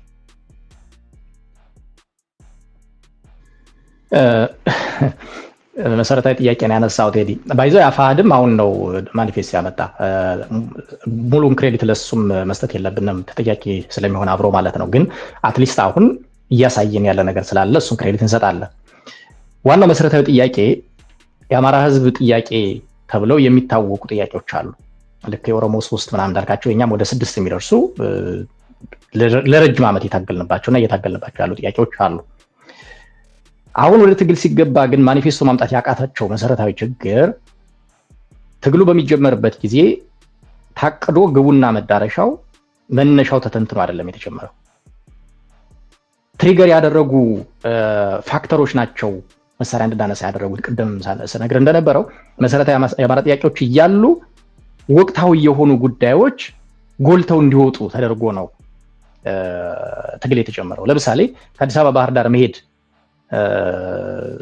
ምንም አይነት ችግር ሳይገጥም መሄድ ቢጀመር ትግሉ ይቆማል ማለት ነው።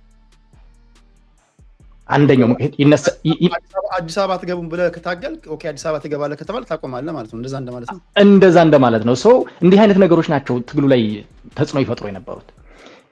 መሰረታዊ የሚባሉትን የአማራ የትግል መታገያ መንገዶች ተጽፈው ለዚህ ለሶሻል ሚዲያውም ለሚያቀነቅኑ አካላት ቢሰጡ ኖሮ ባለፈው 1 ዓመት ከ8 ወር ከ9 ወር ያየነው በቃላት የሚጣላ በግለሰብ የሚጣላ በአካባቢ የሚጣላ የሶሻል ሚዲያ ታጋይ አታይም ነበር።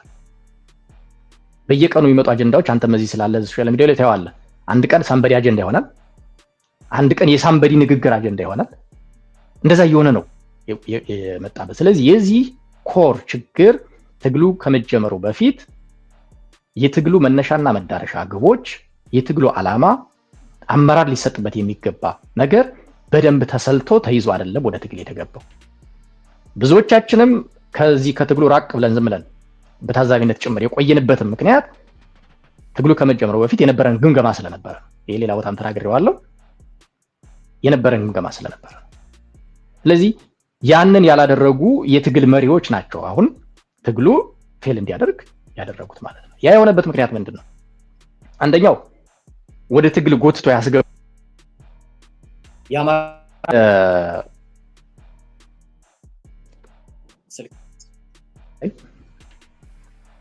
ይሰማል። የአማራን ህዝብ ወደ ትግል ጎትቶ ያስገባው አካል ኢንትረስትድ ግሩፖች ብዙ ስለነበሩ አንደኛው በሰነድ እንዲጻፍ አይፈልግም። ለምሳሌ ብዙ ጊዜ የሚነገር ነው፣ አይ በሰነድ ከጻፍነማ ለሆነ ነገር ይተረጎምብናል ምናምን የሚል ተልካሻ ምክንያት ሲመጣ ታየዋለህ። የአማራ ህዝብ የተደበቀ ሚስጥር የለውም፣ የተደበቀ ኢንትረስት የለውም። በኢትዮጵያ ውስጥ የሚታወቁ ጥያቄዎችን ጽፈህ ተንትነህ ለመታገል ምንም ያግድ ነገር የለው። ያ ግን አልሆነም። ያ የሆነበት ምክንያት አንደኛው የትግሉን የጀመሩት አካላት ላይ ያለ ችግር ነው። ሁለተኛ በትግሉ ዙሪያ ያሉ አካላት አሉ፣ ረጃጅም እጆች አሉ። እነዛ ረጃጅም እጆች በወቅታዊ ጉዳዮች ላይ ፎከስ አድርገህ በሐሰት ትርክቶች ላይ ጭምር ስራ እንድትሰራ ነው እንጂ በዘላቂነት የአማራ ጥያቄዎች ፖለቲካዊ በሆነ መንገድ ፖለቲካዊ ትርጉም ተሰጥቷቸው በዘላቂነት እንዲፈታ የሚፈልጉ አካላት አሉ። ሶስተኛው ትግሉን እንዲራዘም የሚፈልጉ አካላት ትግሉ ውስጥ አሉ። ትግሉ እንዲራዘም በተራዘመ ቁጥር ቅድም ያልኩ አካላት ተጠቃሚ ነው የሚሆኑ፣ የአማራ ህዝብ ግን እየተጎዳ ነው የሚሄደው። ስለዚህ ያለ ማምጣት አልቻሉም። ያልቻሉበት ምክንያት እነዚህ ምክንያቶች ናቸው ነው። ከዛ ባለፈ ግን የሶስተኛ ወገንን እጅ ማሳነስ የለብንም። ቴዲ በአማራ ትግል ውስጥ ዛሬ ጌታቸው ረዳ አንድ ነገር አውጥቷል። ሪፖርተር ላይ ያላየው ከሆነ ይው እና ማሳሰቢያ ነው የሚሰጠው ለህዋትና ለዶክተር ለደብረጽዮን። ከሻዕቢያና ከአማራ ፋኖ ጋር የሚደረግ ግንኙነት መቆም አለበት በአስቸኳይ ነው የሚለው። ጌታቸው ረዳ የትግራይ ክልል ጊዜያዊ አስተዳደር በነበረበት ጊዜ ጀምሮ ከአማራ ክልል እየሄዱ ስብሰባ የሚያደርጉ 2 ቡድኖች ነበሩ ትግራይ ላይ። እኔ በማቀው 11 ጊዜ ተገናኝተዋል። ይሄን ከዚህ በፊትም ተናግሬዋለሁ፣ አሁንም ደግሞዋለሁ። 11 ጊዜ እኔ በማቀው። ጌታቸው ረዳን ያገኙት 1 ጊዜ ብቻ ነው። 1 ጊዜ ተገኝቷል። ከዛ በኋላ አልተገኘም። ያውቃል ጌታቸው ረዳ ግንኙነት እንደነበረ። የኔ ጥያቄ ቅድም ያን ሲጽፈው ዛሬ ደብረጽዮንን የሚጠይቅበት ምክንያት እሱ ከዛ እንትን ስለተነሳ ነው ወይ አቅም ስላልነበረው ነው ስላልፈለገ ነው ያላስቆመው? የሻዕቢያን ባለፈው ነክቶታል። እና ከኛ ውስጥ ወያኔ በቀጥታ እየተሳተፈ ነው የቆየው በቀጥታ። ይሄንን ግን ለማየት እድል አልሰጠንም። ቢኮዝ የሞቱ ግድያው የነበረው ሁኔታ ሸብቦናል አእምሯችን። የሚናገርም ሰው አይደመጥም። የሚናገር ብቻ አይደለም አማራም እውነት ለመናገር አሁን የኛ አካባቢ ጎንደር አካባቢ ከወያኔ ጋር የሚሰራ አማራ አለ ብትለው ይደነግጥብሃል። እንዴት ብሎ ከወያኔ ጋር ሊሰራ? የተአማኒነቱ ጉዳይ ሁሉ ግራ ያጋባሃል። ከ3 ዓመት በኋላ ግን እኛ አይደለንም፣ እኔማ ብዙ ጊዜ ስል ቆይቻለሁ፣ ራሳቸው ባለቤቶቹ እየተናገሩ ነው ያሉት። ስለዚህ የሶስተኛ ወገን ፍላጎት እኛ ጋር በሰፊው አለ። ቅድም ያነሳኸውን ድርጅት መስርተዋል ያልከው ድርጅት አልመሰረቱ ፎር ዛት ማተር እንደገና አየው ስብስብ ነው ያደረጉት። ስብሰባ እንኳን ሲሰበስቡ እኮ ያደረጉበትን ቦታ አይተሃል። ቀጠናው ብዙ ሰዎች ሲናገሩት ነበር። ከኢትዮጵያ ቀጠናው ውጭ ነው ሲያደርጉ የቆዩ ይታወቃል። ምንም የተደበቀ ነገር አይደለም። ለምንድን ነው በዛ ልክ የምታደርገው? አንተ ለአማራ ሕዝብ እየታገልክ ኢትዮጵያውያንና ኢትዮጵያ ውስጥ ያለው ነገር ምን ያህል ቢያስፈራህና ብትጠለው ነው እዛ ድረስ የሄድክበት ምክንያት? የሶስተኛ አካላት ፍላጎት ስላለ ነው። የሶስተኛ አካላት ፍላጎት ስላለ ነው፣ በግልጽ መነገር ስላለበት ማለት ነው። ስለዚህ ይሄ የድርጅት መፍጠር ጉዳይ፣ የማኒፌስቶ የማስተካከል ጉዳይ እና በግልጽ የመምጣት ጉዳይ ትልቁ ፈተና፣ ሶስተኛው ምክንያት የውጭ አካላት የሶስተኛ ወገን አካላት እጅ በሰፊው ስላለበት ነው። ይህንን ግን የሚሰማ አካል አልነበረም። ከተናገርክ ኢቭን ድራሽ ነው የሚጠፋው። እነማን ናቸው መድረኩን ይዘውት የነበሩት? በመሳደብ ስኪል ሊሆኑ ካራክተር አሳስኔት በማድረግ በጣም የተካኑ፣ ሐሰት ትርክ በመፍጠር በጣም የተካኑ አካላት ወይ በገንዘብ ተከፍሎ ሊሆን ይችላል፣ ወይ አምነውበት ሊሆን ይችላል፣ ወይ ተሳስተው ሊሆን ይችላል። ፊት ለፊት ላይ ነበሩ። አሁንም ድረስ አሉ የተወሰኑ። አንዳንዶቹ ይቅርታ እየጠየቁ ነው። ይሄ የአብዛኛውን አእምሮ እንዲሸፍነው አድርጎት ስለቆየ ነው እንጂ አንዱ ያን እንዳይፈጥሩ ያደረጋቸው መሰረታዊ ችግር የሶስተኛ ወገን እጅ ስላለ ነው። ባይዘው ብልጽግና በዚህ አብሯል። ኖት ኦንሊ ሶስተኛ ወገን ስንል ህዋትን ብቻ ማስቀመጥ የለብንም። ግማሹ የአማራ ብልጽግና ከአማራ ፋኖ ጋር ይደዋወላል፣ ከፋኖች ጋር። ለምን እንደሆነ በማይገባው ሁኔታ ግን የሚወጣባቸው የተወሰኑት አካላት ብቻ ነው፣ በግራም በቀኝ የተወሰኑት አካላት ብቻ ስለሆነ ነው እንጂ ሜቢ ሌላ ቀን ልናገረው የምችለው በተጨባጭ ኢቭን የክልሉ ፕሬዚዳንት ሳይቀር የተደዋወለባቸውን ቀንና ሰዓቶች ሁሉ መናገር ይቻላል። ሌሎች ሌላ ቦታ ላይ ያሉትማ የሚታወቅ ነገር ስለሆነ፣ ስለዚህ ግማሹ አንድ እግሩ ብልጽግና ውስጥ አንድ እግሩ ፋኖ ውስጥ ነው ያለው ፋኖ ወደፊት የማይሄድበት። ብልጽግና የሚባልን ስር ነቀል ለውጥ ማድረግ እንፈልጋለን የሚሉ አካላት ደግሞ ዘመቻ ነው የሚከፈትባቸው። ማኒፌስቶ ኖረህም አልኖረህም ከብልጽግና ጋር አላይ አድርጎ የሚሰራው ከወያኔ ጋር አላይ አድርጎ የሚሰራው አካል ካራክተር አሳስኔት ሲያደርግ ይሉኝታ የለው። የኛ ሀገር የማፈሪያ ቅንድብ ይላል፣ እዚህ ጋር የማፈሪያ ቅንድብ የላቸው። ይሄንን የሚናገሩና የሚተቹ ሰዎች ይጠፋሉ ከመድረኩ። ቢኮዝ አንተ ለክብር ትጨነቃለህ አይደል? ሰዎች አይደለም ማስረጃ እንኳን እያለ ለመናገር አትደፍርም በአንድ በኩል። በሌላ በኩል ደግሞ ምን ብሎ ይመጣብሃል መሰለህ? ትግሉን ለመክፈል ነው፣ ትግሉን ለማበላሸት ነው። አንተ ፎር ዛት ማተር ከዛ ውስጥ ያልወጣህ እስኪመስል ድረስ የዛ ህዝብ መገደል አንተን የሚያስደስትህ እስከሚመስል ድረስ እንዲህ ልታደርግ ነው።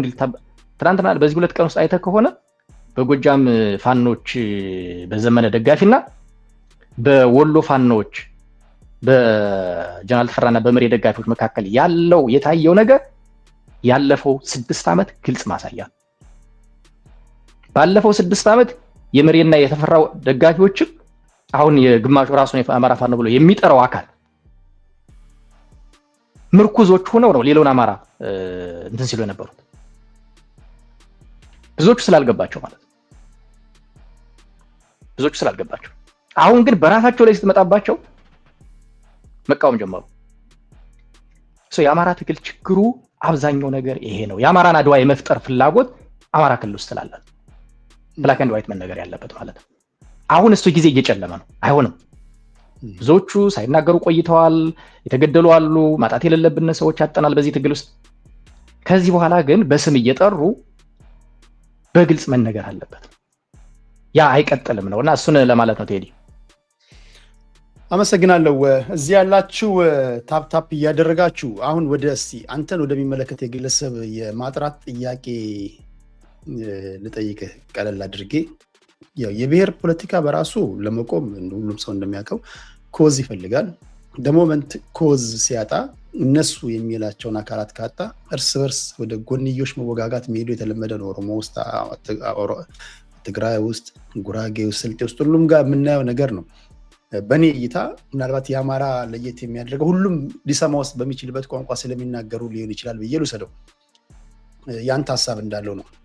ቲክቶክ ላይ ስትወያዩ አያሌው አንዳንድ ትርክቶችን ሆን ብለን ህዝቡን አንድ ለማድረግ አማራነትን ለማምጣት የፈጠርናቸው ናቸው ብለህ ተናግረሃል ተብለህ እንግዲህ ምናልባት ይህን ሰምተህ ሊሆን ይችላል። በመጀመሪያ ደረጃ እንደዚህ አይነት ንግር ተናግረሃል? አዎ ተናግሬያለሁ ቴዲ። ኦኬ፣ እንደዛ አይነት ትርክቶች ከፈጠርክ አማራነትን ለማምጣት የፈጠርካቸው ትርክቶች የትኞቹ ናቸው?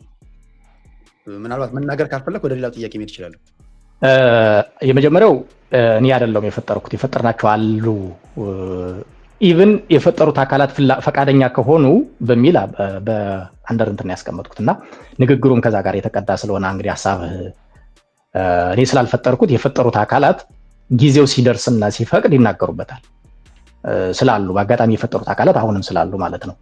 ያ መነሻ ደግሞ የሐሰት ትርክት ፈጠረው ላይ አግባብ አይደለም። ያኔ አማራው ብሔርተኛ አልወድንልም ብሎ ስለነበረ ወር አልወድንላቸው ብሎ ስለነበረ የሰሯቸው አንዳንድ ነገሮች አሉ። አሁን ግን አማራው ብሔርተኛ ሆኖ ችግሮቹም ህዝባዊ ሆነዋል። የአማራ ጥያቄዎች በጣም አንድ አርሶ አደር ወርደ ብጠይቀው የአማራ ጥያቄ ምንድነው ብትለው ያብራራልሃል። አሁን ሪሌቲቭሊ ማለት ነው ከበፊቱ። ስለዚህ የሐሰት ትርክት መፍጠር የለብንም። ምሳሌ ብርቱካን የምትባል ሴት ልጅ የሐሰት ድርሰት ተፈጥሮባት መጣ የአማራን ትግል አበላሽታብናለች። ከብርቱካን ከግለሰብ ኬዝ በላይ ነው የአማራ ትግል። በጅምላ በግሪደር ሲቀበር እኮ አይተናል። የአማራ ህዝብ አስከሬን በአደባባይ ሲቃጠል እኮ ሻሸመኔ ላይ አይተናል።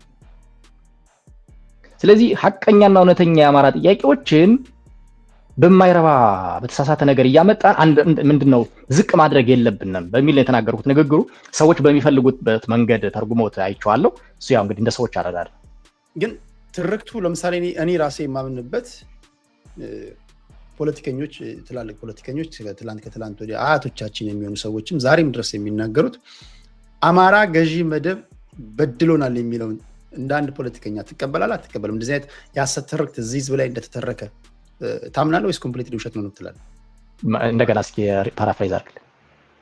ለምሳሌ የህወሓት ማኒፌስቶን ብታይ የ1968ቱን አማራ ገዢ መደብ ብለው አማራ ህዝብ እንደ ጨቋኝ አድርገው ነው የተነሱት። በደርግ ጊዜም ብዙ ጊዜ ስናገር ምናልባት አድመጠህ ከሆነ የከተማ ትግል የከበዳቸው ፖለቲከኞች እነ ኢህአፓ እነ መኢሶን ኦነግን ጨምሮ ሻዕቢያ ቲፒኤልኤፍ ወደ ጫካ ሲገቡ ኢዲዩ መጨረሻ ላይ ወደ ዋግምራ ሲገቡ አማራ ገዢ መደብ ጨቁኖናል ብለው መጨረሻ ላይ ህዝብን እንደ ህዝብ ማቅረባቸው ስህተት እንደሆነ አሁን እየተናገሩ ነው። አሁን ይሄ በሰዓቱ የተጨቆነውንም አማራ ከቀን ሰራተኛ እስከ ፕሮፌሽናል ስራ እስከሚሰራው የአማራ ብሔር ተወላጅ ጨቋኝ አድርጎ የመሳል ነገር በእያንዳንዱ ኢትዮጵያ አእምሮ ስር ተስሏል የሚሉ ወገኖች አሉ። ይህም ትክክለኛ ነገር ነው። በዚህ የሐሰት ትርክትም አማራው በገባበት በደረሰበት ቦታ ሁሉ ሲገደል ሲፈናቀል ኖሯል ይላሉ። እነዚህ ትርክቶች መኖራቸውን ታምናለህ ወይስ እነዚህ ራሳቸው የውሸት ትርክቶች ናቸው እኛ ህዝባችንን ለማታገል የፈጠርናቸው ነው ብለን የምታምነው? አይ አሁን ያልከው ከህወሓትና ከነ ኢህአፓ ጋር ያለው እውነተኛ የፈጠሩት ታሪክ ነው። ራሳቸው ናቸው አልፈጠርንም ስህተት ነው ማለትም ያለባቸው እነሱ ናቸው። ይሄ ሲጀመር እኮ እኛ ወደ ትግል ያመጣን ይሄ ነው። ይሄን ትቀበላለህ? ይሄን ትርክት መኖሩን ትቀበላለህ? እዚህ ህዝብ ላይ ይሄ ትርክት መተረፍ ታምናለህ እንዴ? እንደዛ ካልሆነ እኮ እኔ እነዚህ አታገኘኝ ምን እሰራለሁ እዚህ? ኦኬ የመጣንበት እኮ መሰረታዊ እንትን ቅድም የመጀመሪያው ገና ስገባ የአማራ ህዝብ ጥያቄዎችን ሳብራራለህ ብሔርተኛ ስናደርገው አማራውን ኦር ብሔርተኛ ለማድረግ ስንመጣ ይዘነው የመጣ ነው የአማራ ህዝብ ጠላት ህዝብ የለውም የሚለው ጠላት ህዝብ የለውም። ምክንያቱም ወያኔ ጨቋኟ የአማራ ብሔር ብላ አይደል የተነሳችው ህዝቡን ነው ይዘው መደብ ብቻ አይደለም ጨቋኟ የአማራ ብሔር ብላ ህዝቡን ነው ጨቋኝ አድርጋ የተነሳችው። እኛ በዛ መንገድ መሄድ የለብንም ነው አንደኛው። ሁለተኛው የትምክተኛና የነፍጠኛ አመራሮች እንደውም የሸዋ የሚል በቅንፍ ያስቀምጡበታል ኢትዮጵያውያን ብሔር ብሔረሰቦችን ጨቁነው ነበር ብለው ነው እንትን የሚሉት። እኛ በምን ገለበጥ ነው አባቶቻችን ጨቋኞች አልነበሩም፣ በብሔር ኮታ አልጨቆኑም። ከጨቆኑ እንኳን ሀገር ለመስራት በሚያደርጉት ሂደት ውስጥ የተፈጠሯቸው የፈጸሟቸው ጥፋቶች ይኖራሉ እንጂ ብሔር ለመጨቆን ብለው በብሔር ኮታ ገብተው የፈጸሙት ስህተት የለም የሚል ነው የኛ መነሻው አርጊመንታችን። ስለዚህ ይሄንን ሰብረነዋል። ባይዘይ ዛሬ ሚኒሊክን፣ አፄ ቴዎድሮስን፣ ሌሎችን የሚሳደብ የሶሻል ሚዲያ ሰው ብዙ አታይም። አማራውን ትምክተኛ ነፍጠኛ ብሎ የሚሳደብ ሰው ብዙ አታይም። ቢኮዝ ትርክቱ በአንድ በኩል ራሳቸው ይቅርታ ስለጠየቁ፣ በሌላ በኩል ግን ታግለን ስላሸነፍናቸው ይሄ ትርክት እየተሰበረ ነው ያለው። ለምሳሌ ብልጽግና ይቅርታ በላይ ለምሳሌ እዚህ ህዝብ ላይ አንድ ሰው ለጄኖሳይድ ምክንያት የሆነ ለመፈናቀል ምክንያት የሆነ የሰብአዊ ድርጊት እንዲፈጸም ምክንያት የሆነ ትርክት ሶሻል ፋብሪክ እንዲበጣጠስ የሚያደርግ ትርክት የተረኩ ደራሲዎች በሶስት ቃል ይቅርታ ስላሉ ብቻ መታለፍ አለባቸው ወይስ እስከ መጨረሻው ደሄግም ይሁን ዓለም አቀፍ ወንጀለኞች ፍርድ ቤት እስከ ማቅረብ መሄድ አለበት ብለን የምታምነው? የአማራ ጥያቄዎች አልተመለሱም ስል ቅድም እና አማራ ወደ ትግል ገባ ካልኩ ውስጥ አንደኛው የፍትህ ጥያቄ ነው። የፍትህ በወንጀል መጠየቅ ያለባቸው አካላት አሉ፣ በካሳ መክፈል አለባቸው ተብሎ የሚታመኑ አካላት አሉ፣ የዘር ማጥፋት ፈጽመዋል ተብሎ የሚታሰቡ አካላት በዘር ማጥፋት ወንጀለኝነት እንዲጠየቁ የምንፈልጋቸው አካላት አሉ። ደረጃዎች የተለያዩ ናቸው። ስለዚህ እነዚህ የምትላቸው ትርክት የፈጠሩና ከዛም በላይ በተግባር የፈጸሙ አካላት በሱ እንዲጠየቁ ነው የምንታገለው፣ እየታገልን ያለው ነው። ለዛ ነው ጥያቄውም አልተመለሰም፣ ብልጽግና ያልመለሳቸው ጥያቄዎች አሉ በሚል ቅድም ሳነሳለህ ሜይ ቢ ወደ ዝርዝር መግባት ካለብን የህገ መንግስት፣ የፍትህ፣ የፖለቲካና ኢኮኖሚ እኩልነት ጥያቄዎች፣ የወሰንና የማንነት ጥያቄዎች፣ ከክልል ውጭ የሚኖረው አማራ ጥያቄዎች ወደ 6 በደንብ ተዘርዝረው የተቀመጡ ጥያቄዎች አሉ። አሁን ያነሳልኝ ከፍትህ ጋር የሚገናኘው ጥያቄ ነው። አልተነካም። ቶታሊ አለመመለስ ብቻ አይደለም ያልተነካው የጥያቄ ዘርፍ የፍትህ ዘርፍ የሚባለው ነው። መጀመሪያ ላይ ምን ብለው እንትን ብለው ነበር? የይቅርታና ምን ነበር የሚባለው? ዶክተር አብይ ያመጣው አንድ የሽግግር ፍትህ ይመስለኛል ስሙን ካልተሳሳተ፣ የሽግግር ፍትህ እሱ ምንድን ነበር አላማው የነበረው? አንዳንዶቹን በጣም ከባድ ወንጀል ያልፈጸሙትን በይቅርታ እንለፋቸው፣ ሌሎቹ ደግሞ እነሱን የሚዳኝ አካል ይቋቋምና እንዲዳኙ ይደረግ የሚል ነው። እኔ ፖዚቲቭ ነበርኩ በዛ ጉዳይ ላይ፣ ምክንያቱም በህግ መጠየቅ ያለባቸው አካላት አሉ ብዬ ስለማ ምንም እንኳን በኢትዮጵያ ህግ ብቻ መዳኘት ያለባቸው ናቸው ብዬ ባላምንም አንዳንዶቹ ስታክ አደረገ ቀር አይደለ በዛው አሁን ምን ላይ ደረሰ? ስለዚህ የአብይ መንግስት የአማራን ጥያቄ እየመለሰ ስላልሆነ አማራው እየታገለን የቆየ ወደፊትም እየታገለ ይቀጥላል ያልኩ ከዚህ ጋር የሚገናኝ ነው አንደኛው። ኦኬ አሁን ይሄ አንዱ የአማራ ፋውንዳመንታል የመታገያ ኮዙ ነው የሐሰት ትርክት። ይህን ትርክት ደግሞ በመተረክ የአንበሳውን ድርሻ የሚወስዱት የሻዕቢያ እና የቲፒኤልኤፍ ሰዎች ናቸው አይደለም? እነሱ ናቸው የሚናገሩት። ህወሓትን በ19 ኦነግን ጨምረው ኦነግን በለው በዋነኛነት ቲፒኤልኤፍ እና ሻዕቢያ ያልኩ ለሁለተኛው ጥያቄ እያዘጋጀው ስለሆነ ነው።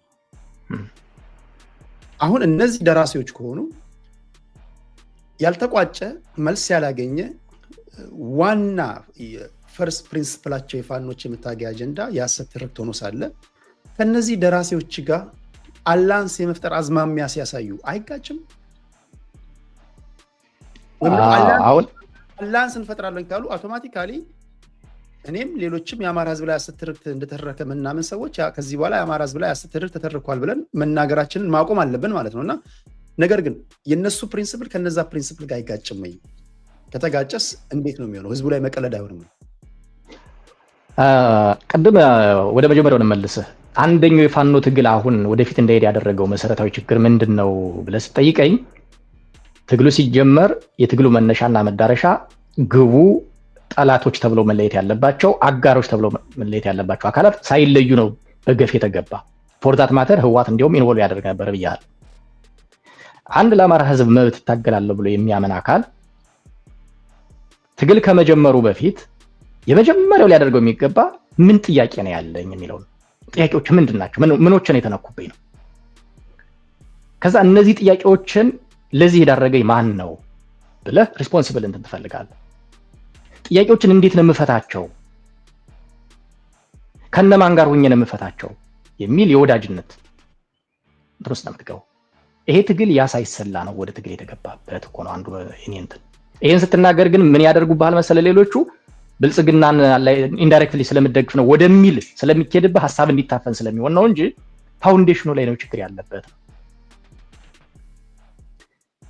የአማራን ህዝብ ጥያቄ እመልሳለሁ ብሎ የመሳሪያም በለው የብዕር የትግል ስልትን ይዞ የሚመጣ አካል ካለ የመጀመሪያው ሊታገለው የሚገባ አሁን ያልካቸውን አካላት ህወሓትን፣ ሻዕቢያን፣ ኦነግና ሌሎች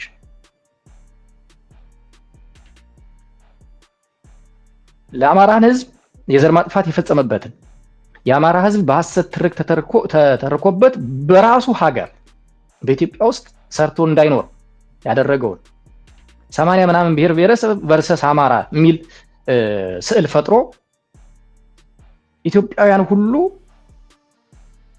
አማራ ላይ እንዲነሱ ሲሰራ ከኖረው በቃል ብቻ ሳይሆን በመዋቅር ጭምር እንዲሁም ያንዳንድ ክልሎች ህገ መንግስት እኮ ቶታሊ ጦርነት የሚያስነሳ በሚመስል ሁኔታ ያንን ሁሉ ከሰራልህ አካል ጋር እታገለዋለሁ የምትለውን ህገ መንግስቱን ፎርዛት ማድረግ ከመታገያ ማኒፌስቶ ቀድቶ እንዲቀየር ታገልታለሁ የምትለው ካደረገልህ አካል ከሰጠህ አካል ጋር በየቦታው ቦምብ አጥምዶ ፈንጅ አጥምዶ ከሌሎች ጋር በቁርቁስ እንድትኖር አማራ ክልል የሚባል አጥር ከሰጠህ አካል ጋር የአማራን ህዝብ ዘር ማጥፋት ከፈጸመበት አካል ጋር ታክቲካልን በለው ስትራቴጂካል አጋር ሊኖር አይችልም፣ አይገባም። ለአማራ ህዝብ የምትታገል ከሆነ ከነዚህ ጋር አላይ ለማድረግ መፈጸም አይደለም ማሰብ በራሱ ወንጀል ለመሆን የነበረበት ለአማራ ህዝብ የምትታገል ከሆነ ማለት ሶ እነዚህ አካላት ከዓላማቸው ጋር የሚጋጫል፣ ትክክልም አይደሉም። ነገር ግን መሰረታዊ ችግር በአንድ በኩል መጀመሪያ ትግሉ በደንብ ስላልተመራ ነው፣ በሌላ በኩል ከህወሓት ጋር አላይ አድርገው የራሳቸውን የወደፊት ነገር ማሳካት የሚፈልጉ የአማራን ህዝብ ጥያቄ ሌጂቲሜት ጥያቄ መሰላል አድርገው የሚፈልጉ አካላት ስላሉ ነው።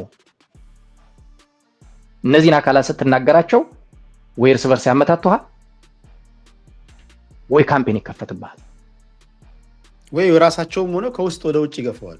ከውስጥ ወደ ውጭ ይገፉታል፣ ትግሉ እንትን እንዳይል ያደርጉታል። ሶ ከወያኔ ጋር አብሬ እሰራለሁ ማለት ለአማራ ህዝብ ትግል እየታገልኩ ነው ካል ፓራዶክስ ነው የሚሆነው። ምክንያቱም ጠላት እሱ ነው፣ አንዱ ነው፣ ሻዕቢያ ነው፣ ወያኔ ነው፣ ኦነግ ነው። ፎር ዛት ማተር ትግል አቁመ ሁሉ ከብልጽግና ጋር መስራት ሊቀልል ይችላል ከወያኔ ጋር ከምሰራ ቢካዝ ከደራስ ላይ አንተ ራስህ አትግደል እንጂ ገዳይ ነህ እኮ ማለት ነው። በቃ ስክሪፕት የጻፈልህ የፊልም ስክሪፕቱን የጻፈልህ ዋናው ዳይሬክትም ሆኖ ዳይሬክት ያደረገው እያለ ማለት ነው ተዋናዩን መታገል እንደማለት ነው። ተዋናዩም ተጠያቂ ነው ኦፍ ኮርስ በማታምንበትና ትክክል ባልሆነ መሳተፍ። ነገር ግን የዛ ኮር አስኳሉ ያለው ግን ማን ጋር ነው? ዳይሬክተሩ ጋርና ስክሪፕት ጸሐፊው ጋር። አሁን እያሉን ያሉ አንዳንዶቹ ከስክሪፕት ጸሐፊዎቹ ጋር እና ከዳይሬክተሮቹ ጋር አብረን እንስራ ነው። በነገር ላይ ቅድም ሜንሽን ስላደረግከው አፋሃድ እኔ የትኛውም ደጋፊ አይደለሁም፣ እንዲያዝልኝ የምፈልገው ትናንትና አንድ መግለጫ አውጥቷል። ማንበብ የምችል ቢሆን አነበው ነበር እና እዛ ውስጥ ምን ይላል መሰለ የአማራ ህዝብ ጠላት ያነሰው ይመስል ከህንድ ውቅያኖስ እስከ ቀይ ባህር ጠላት ፍለጋ የሚባዝኑ አካላት ይላቸዋል። እነዚህ this is perfect አገላለጽ። የአማራ ህዝብ ጠላት በስቶበት ደግሞ ተጨማሪ ጠላት ለመፈለግ የሚጥሩ አካላት አሉ።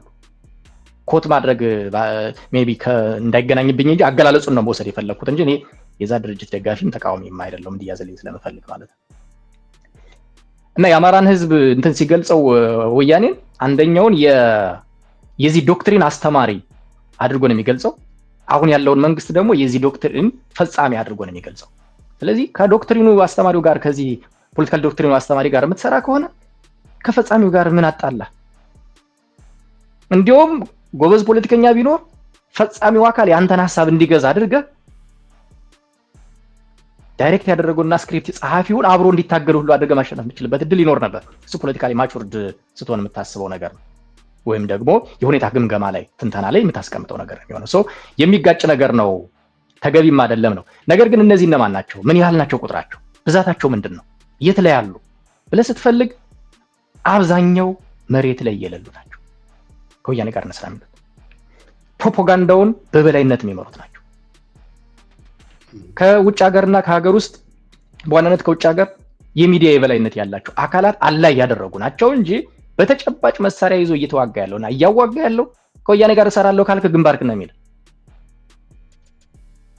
ሲምፕል ነገር ልንገርና፣ ለምሳሌ አሁን ሰሞኑን ጀነራል ተፈራ እኔ ምርጫው ላይ እንዳይሳተፍ ፐርፐዝሊ ቀድመው እንዲናገር ያደረጉት ይመስለኛል። ሀምብል ሰው ነው፣ ቅን ሰው ነው በጣም በባህሪው ማለት ተዋጊ ነው እንጂ ፖለቲከኛ አይደለም። ከወያኔ ጋር እንሰራለን ብሎ መግለጫ እንዲሰጥ አስደረጉት። የፌዴራል መንግስቱ ወደዛ እንድንሄድ እየገፋፋ ነው የሚል መግለጫ ነው የሰጡት ጀነራል ተፈራ። እየገፋፋ ነው አይደለም፣ የራሱ ቃል ስለሆነ ሌላው ከንትን ጋር እየሰራ እኛ ከንትን ጋር ብንሰራ ምን ችግር አለው ነው። ሰው ወደፊት እንሰራለን የሚለው እንሰራለን ነው። ተወዝም ፖለቲከኛ አይደለ። እኔ ሰውየው ቪክቲም ነው ብዬ ነው የማምነው። መጠቀሚያ ነው የሆነው። በእርግጠኝነት ፖለቲከኛም ስላልሆነ ሰውየው ይህን እንዲናገር ተደርጎ እንግዲህ ግቡ ምንድነው ሌላ ጉዳይ ሆኖ ቪክቲም እንዲሆን የተደረገ ሰው ነው። ኦኬ፣ ቅን ሰው ነው ሰውየው፣ አዋጅ ነው፣ ሰው የሚወደው ሰው ነው። እስኪ ጀነራል ተፈራ መተማ ሄዶ ወይ ደንቢያ ወይ ቋራ ሄዶ ወይ ጋይንት ሄዶ ከወያኔ ጋር ብንሰራ ምን ችግር አለ ይበላቸው ፋኖች። ዲዩትን ከፊታቸው የሚቆይ ይመስላል ይሄን ሐሳብ ይዘው እንኳን እሱ አሁን ከዚህ እንሰራለን ከሚለው አካል ጋር እየተወያዩ ያሉ ወንድሞቻችን ኢቭን በወያኔ ላይ ጽኑ አቋም ነው ያላቸው። ጽኑ አቋም። እነዚህ ልጆች የሚተቹት ከወያኔ ጋር እሰራለሁ ከሚለው ጋር ለምን አብረህ ትሰራለህ በሚል ነው እንጂ ወያኔን በተመለከተ ጽኑ አቋም ነው ያላቸው። ኢንፊልትሬትም አላደረጋቸውም። ወዳት ማለት ነገ ከነገ በኋላ በደንብ እያወቁት ሲመጡ እንዴ ከወያኔ ጋር ምን አለን እኛ ከወያኔ ሌላው ጠላታችን ነው፣ ብልጽግና ሌላው ጠላታችን ነው ብሎ ነው የሚመጡና ከወያኔ ጋር ለመስራት የሚሰሩ የሚፈልጉ አካላት እኔ መዳረሻቸውና መነሻቸው አላማቸውና ግባቸው ወይ የተምታታባቸው ናቸው ወይም ደግሞ ፍላጎት ያላቸው ናቸው። ሳልሳዊ ወያኔ ወር ሳልሳዊ ብአዴን መሆን የሚፈልጉ ናቸው። እያጠበብን ነው፣ እየጨረስን ነው። ለአንድ ሰዓት ብዬ ነው ያለንበት ሁኔታ የስራ ሰዓት ስለሆነ ለአንድ ሰዓት ነው የገባ ነው። ምናልባት ከዚህ በኋላ የምትጨምረው ነገር ካለ ትጨምርና የምንሰናበት ይላል። ግን የመጨረሻ አንድ ብርቱ ጥያቄ ላንሳለ። ቅድም ያወራናቸውን ሁሉ በዴፊኒሽን እናስቀምጥ። አማራ እንደ ህዝብ የሐሰት ትርክት የተተረከበት ነው። የሐሰት ትርክቱን ተከትሎ ኢሰብአዊ ድርጊት ተፈጽሞበታል። ይህ ማንም ሊሰማ ይችላል። ይህ ሀቅና ያለን ነገር ነው። የሐሰት ትርክት ተተርኮበታል ሲባል አያሌውንም ይጨምራል ማለት ነው። ስለዚህ የሐሰት ትርክት እንደ አማራ ከተተረከበ እንደ አማራ ትከላከላለህ ወይም ደግሞ ትታገላለህ ማለት ነው። እናንተ ግን አሁን ከሰሞኑ እያቀነቀናችሁት ባለው ነገር ላይ የክፍለ ሀገር ነገር የክልልነት ነገሮችን ታነሳላችሁ የተባላችሁ ትታማላችሁ። እየወጣለት ጎጠኛ ሆናችኋል። አይደለም በጎጥ ውስጥ ገብተን እንደ አማራነትም ታግለን ነገርየው አስቸጋሪ ነው እያሉ የሚናገሩ የአማራ ልጆች ባሉበት ሁኔታ ላይ እናንተ ደግሞ ራሳችንን በራሳችን እናስተዳድራለን ከህገ መንግስቱ አንቀጽ 39 በ1 2 3 ላይ የተዘረዘሩትን በመጥቀስ በክልልነት ሊሆን ይችላል። መገንጠል አይደለም። እያንዳንዱ ብሔረሰብ ራሱን በራሱ የማስተዳደር መብት አለው የሚለውን መገንጠልን ስትናገሩ አልሰማሁም። ግን በክልልነት የመደራጀት ጥያቄ ወይም ደግሞ በክፍለ ሀገርነት ታነሳላችሁ ተብላችሁ እንግዲህ ያው ሰምተዋል ብዬ ነው የማስበው። እና የመጀመሪያው ጥያቄ እንዲህ ያለ ነገር ውስጥ አንተ ገብተሃል? ከገባህስ የገባኸው ለምንድን ነው? ተስፋ ቆርጠ ነው በፋኖ ትግል ወይስ ምንድን ነው? ለምንድን ነው እንደዚህ አይነት ነገር ውስጥ የገባኸው? የመጀመሪያው ነገር እንዲህ ያለ ነገር ውስጥ ገብተሃል? ሌላ ጊዜ በስፋት ምን ሄድበት እየተባለ በጊዜ እየተያዛለ አጀንዳ ነው። አንተ መጨረሻ ላይ ስላመጣኸው ብዙ ላንወያይበት እንችላለን። ምን መሰለህ ቴዲ፣ አሁን የኢትዮጵያን ፖለቲካ የመረዳት አቅማችን በተወሰነ መልኩ የማደግ የኢትዮጵያ ነባራዊ ሁኔታ የምንገመግምበት ነገር ከዚህ ከስሜታዊ ከአካባቢያዊነት ወጣ ብለን የማየት እድሜ ላይ እየደረስን ያለ ነው። አሁን ያለው የኢትዮጵያ ፖለቲካም ወይ ወደፊት እንዲሆን የምንፈልገውም የዛሬ 10 ዓመት የነበረው አይደለም። ራሳችን አፕግሬድ ማድረግ አለብን፣ አፕዴት ማድረግ አለብን፣ ነባራዊ ሁኔታን መገምገም አለብን። ይህንን መነሻ አድርገን እኔ ብቻ ሳልሆን በርካታ የአማራ ኤሊቶች አሁን ያለው ትግል እንዲገመገም አስተያየት ሲሰጡ ነው የቆዩት። አንዳንዶቹ ቀደም ብለው ይገመገሙ አሉ። ስለዚህ እንዲገመገም አስተያየት ሲሰጡ አንደኛው መሰረታዊ ምክንያት ችግሮቻችን ምንድን ናቸው? ወያኔን ከጣለ በኋላ የገጠመን ችግር ምንድን ነው? ማን ነውስ የመጣው?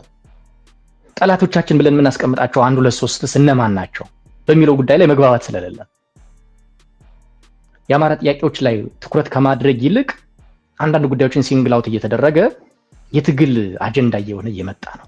ስለዚህ የጋራ አጀንዳ ለማምጣት በጋራ ለመስራት መጀመሪያ ትግሉ መገምገም አለበት የሚል ጽኑ እምነት ያላቸው አካላት አሉ።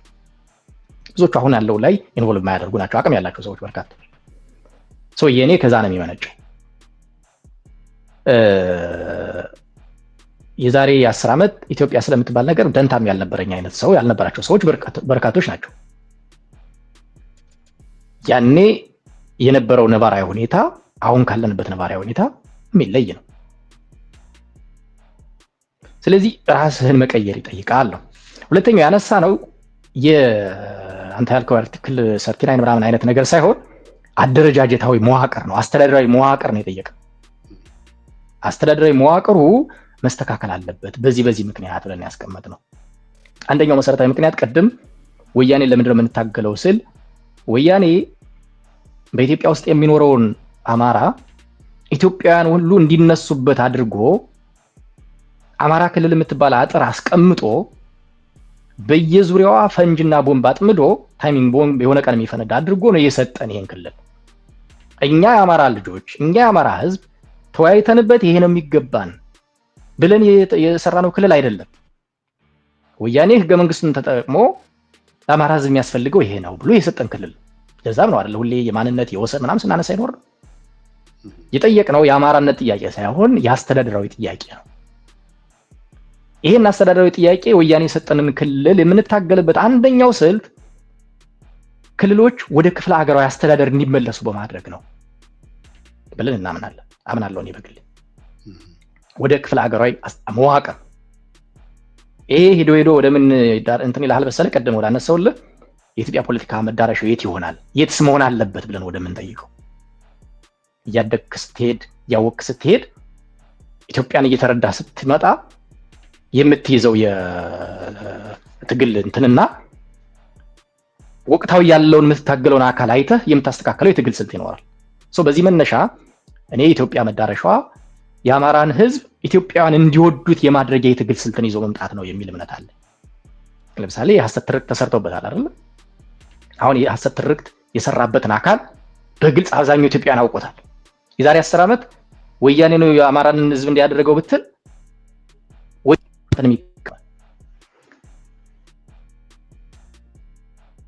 ብሔር ብሔረሰቡ ራሱ ወይም እዛ ውስጥ የወጣው ነው የሚቃወም። አሁን ግን ወያኔ የምትባልን አካል አብዛኛው አካል አውቋታል ምን ያህል ሴረኛ ተንኮለኛ አካል እንደሆነች። ስለዚህ አሁን የአማራን ህዝብ ያን ይረዳው የነበረው አካል አሁን በዛ አይደለም የሚረዳው። የአማራ ህዝብ ለሀገሩ የሚወድ ሀገሩን የሚወድ ሰርቶ የሚያደር ህዝብ ጨዋ ህዝብ እንደሆነ የመረዳት ነገሩ እየተቀየረ ነው የመጣው። ያንን እድል መጠቀም ግድ ይላል ብዬ አምናለሁ። ይህን ስታደርግ በየዙሪያ የተጠመዱ ፈንጆችንም እያመከንካቸው ነው የምትሄደው። ይሄ አንደኛው ሲያየው ነው። የአማራ ክልል የሚባል አሳሪ ክልልን አመጡ የሰጠነው ወያኔ ስለሆነ እሱ መስተካከል አለበት ነው። ሁለተኛውና መሰረታዊ ፖይንት ግን ቴዲ የብሔር ፌዴራሊዝሙና የብሔር ብሔርተኝነት የኤትኒክ ብሔርተኝነት እኮ ኢትዮጵያን እየበላት አይደለም? እንደው እውነትን እንነጋገር ከተባለ እንደ ሀገር እየበላን አይደለም? እንደ ህዝብ እየበላን አይደለም? ይሄ የአማራ ጥያቄ ብቻ አይደለም። ኦሮሞ ውስጥ ሄድ፣ አፋር ውስጥ ሄድ፣ ደቡብ ውስጥ አንተ ቲንክ ከኔ የተሻለ ታውቀዋለህ። ምን ያህል ነው የብሔር ግጭቱ እርስ በርስ እያባላን ያለው? የመጨረሻው ደረጃ ላይ እኮ ደርሰናል። ስለዚህ የብሔርተኝነቱን ጉዳይ በተወሰነ መልኩ ካላስተካከል ነው በስተቀር ከዚህ የከፋ ችግር ይዞብን ይመጣል እንደ ሀገር። ሁልጊዜ መከላከያ በየቦታው እየላክ መከላከያ ዘበኛ ፖሊስ አድርገህ ልትኖር አትችልም። አሁን እኮ መከላከያ ባይኖር እኮ የብሔር ግጭቱ በእርግጠኝነት ከዚህ በላይ ይሄዳል። ፖሊስም በተወሰነ መልኩ የዚህ ተጠቂ ስለሆነ ማለት ነው። ስለዚህ እንደ አገር ከአማራ ክልል ውጭም ሁነን ማሰብ ስላለብን ኢትዮጵያም የጋራችን ስለሆነች የብሔር ግጭቱ ሊያሳስበን ይገባል። የመጨረሻ ደረጃ ላይ ሆኗል። ሰው ሲቃጠል አይተናል። በእኔና ባንተ ነው እድሜን ያየነው። ሰው በአደባባይ ሲቃጠልና ሲጎተት በግሪደር ሲቀበር ያየነው በዚህ ዘመን ነው። ብሔርተኝነቱና የብሔር ፖለቲካ የወለደው ነው። ስለዚህ የተወሰነ መስተካከል አለበት ነው። ሶስተኛው ከራሳችን ፍላጎት ወጥ አድርጎ የማየት ነገር ነው። የብሔር ፌዴራሊዝሙ ይሄን ካመጣብን ኢትዮጵያ እንድትቀጥል የምንፈልግ ከሆነ ተመልሰን ወዴት እየሄድን ነው? ወደ አባቶቻችን እየሄድን ነው ማለት ነው። እኛ ደግሞ ከታሪክ ጋር ጸብ የለንም፣ ከሴት ጋር ጸብ የለንም። ስለዚህ የአባቶቻችን ሀገር የማስቀጠል ኃላፊነትም አለብን ማለት ነው። ይሄን ብሔርተኝነት ተጠቅሞ ሀገር አፈርሳለሁ እያለ በግራና በቀኝ እየመጣ ያለውን አካል እኛ በተቃራኒው መንገድ ሂደን ማስተካከል እንችላለን፣ መቀማትም እንችላለን። ፎር ዛት ማተር አጀንዳ እንደው የትግል ስልት ተናገር ካትበለኝ እንጂ ለምሳሌ አሁን ያለው ራሱን የኦሮሞ ፖለቲከኛ ትግል አድርጎ የሚቆጥረው አካል የመጣበት የማጆሪቲ ካርድ ይዞ ነው የመጣው። በብሔር ኮታ ራሱን ቆጥሮ የማጆሪቲ ናቸው ብዬ አላምንም ነው የመጣው። ይሄንን አካል ማለት ነው የአማራ ህዝብ ተገዳዳሪ ነኝ ብሎ ብቻ አይደለም የሚያሸንፈው። በርካታ ኢትዮጵያውያን ሊገዙት የሚችል ሐሳብ የትግል ስልት ይዘህ ስትመጣ ነው ማሸነፍ የምትችለው። ያ ሐሳብ ግን ለሀገር የሚጠቅም ነው። የአማራን ህዝብ ብቻ በግሉ የሚጠቅም ሳይሆን ለሀገር የሚጠቅም የትግል ስልት ይዘህ መምጣት አለብህ። ይሄ ደግሞ የሚሆነው መቼ ነው? የደቡብም ህዝብ፣ የአፋሩም፣ የሶማሌውም፣ የቤኒሻንጉልም፣ የጋምቤላውም እና የሌሎችም በሰላም ሰርተው የሚኖሩበት እኩል የሚታዩበት የፖለቲካ ማዕቀፍ ስታራምድ ነው። ያ ምን ያደርግልሃል መሰለ? ራሱን በብሔር ኮታ አስቀምጦ የማጆሪቲነት ካርድን የመዘዘውን አሁን ያለውን መንግስት ኢንዳይሬክትሊ ይታገለዋል ማለት ነው። አታው በተሸነፈበት አሁን አብዛኛው ሰው ይሄ ብሔርተኝነቱን ማፍረስ ነው፣ አማራውን ሊጎደው ይችላል ምናምን ይላል። አይደለም። አማራ የሚጎዳው በወያኔ የትግል ስልትህን አሁን ባለው ለብልጽግና የትግል ስልት ከተጠቀምክበት።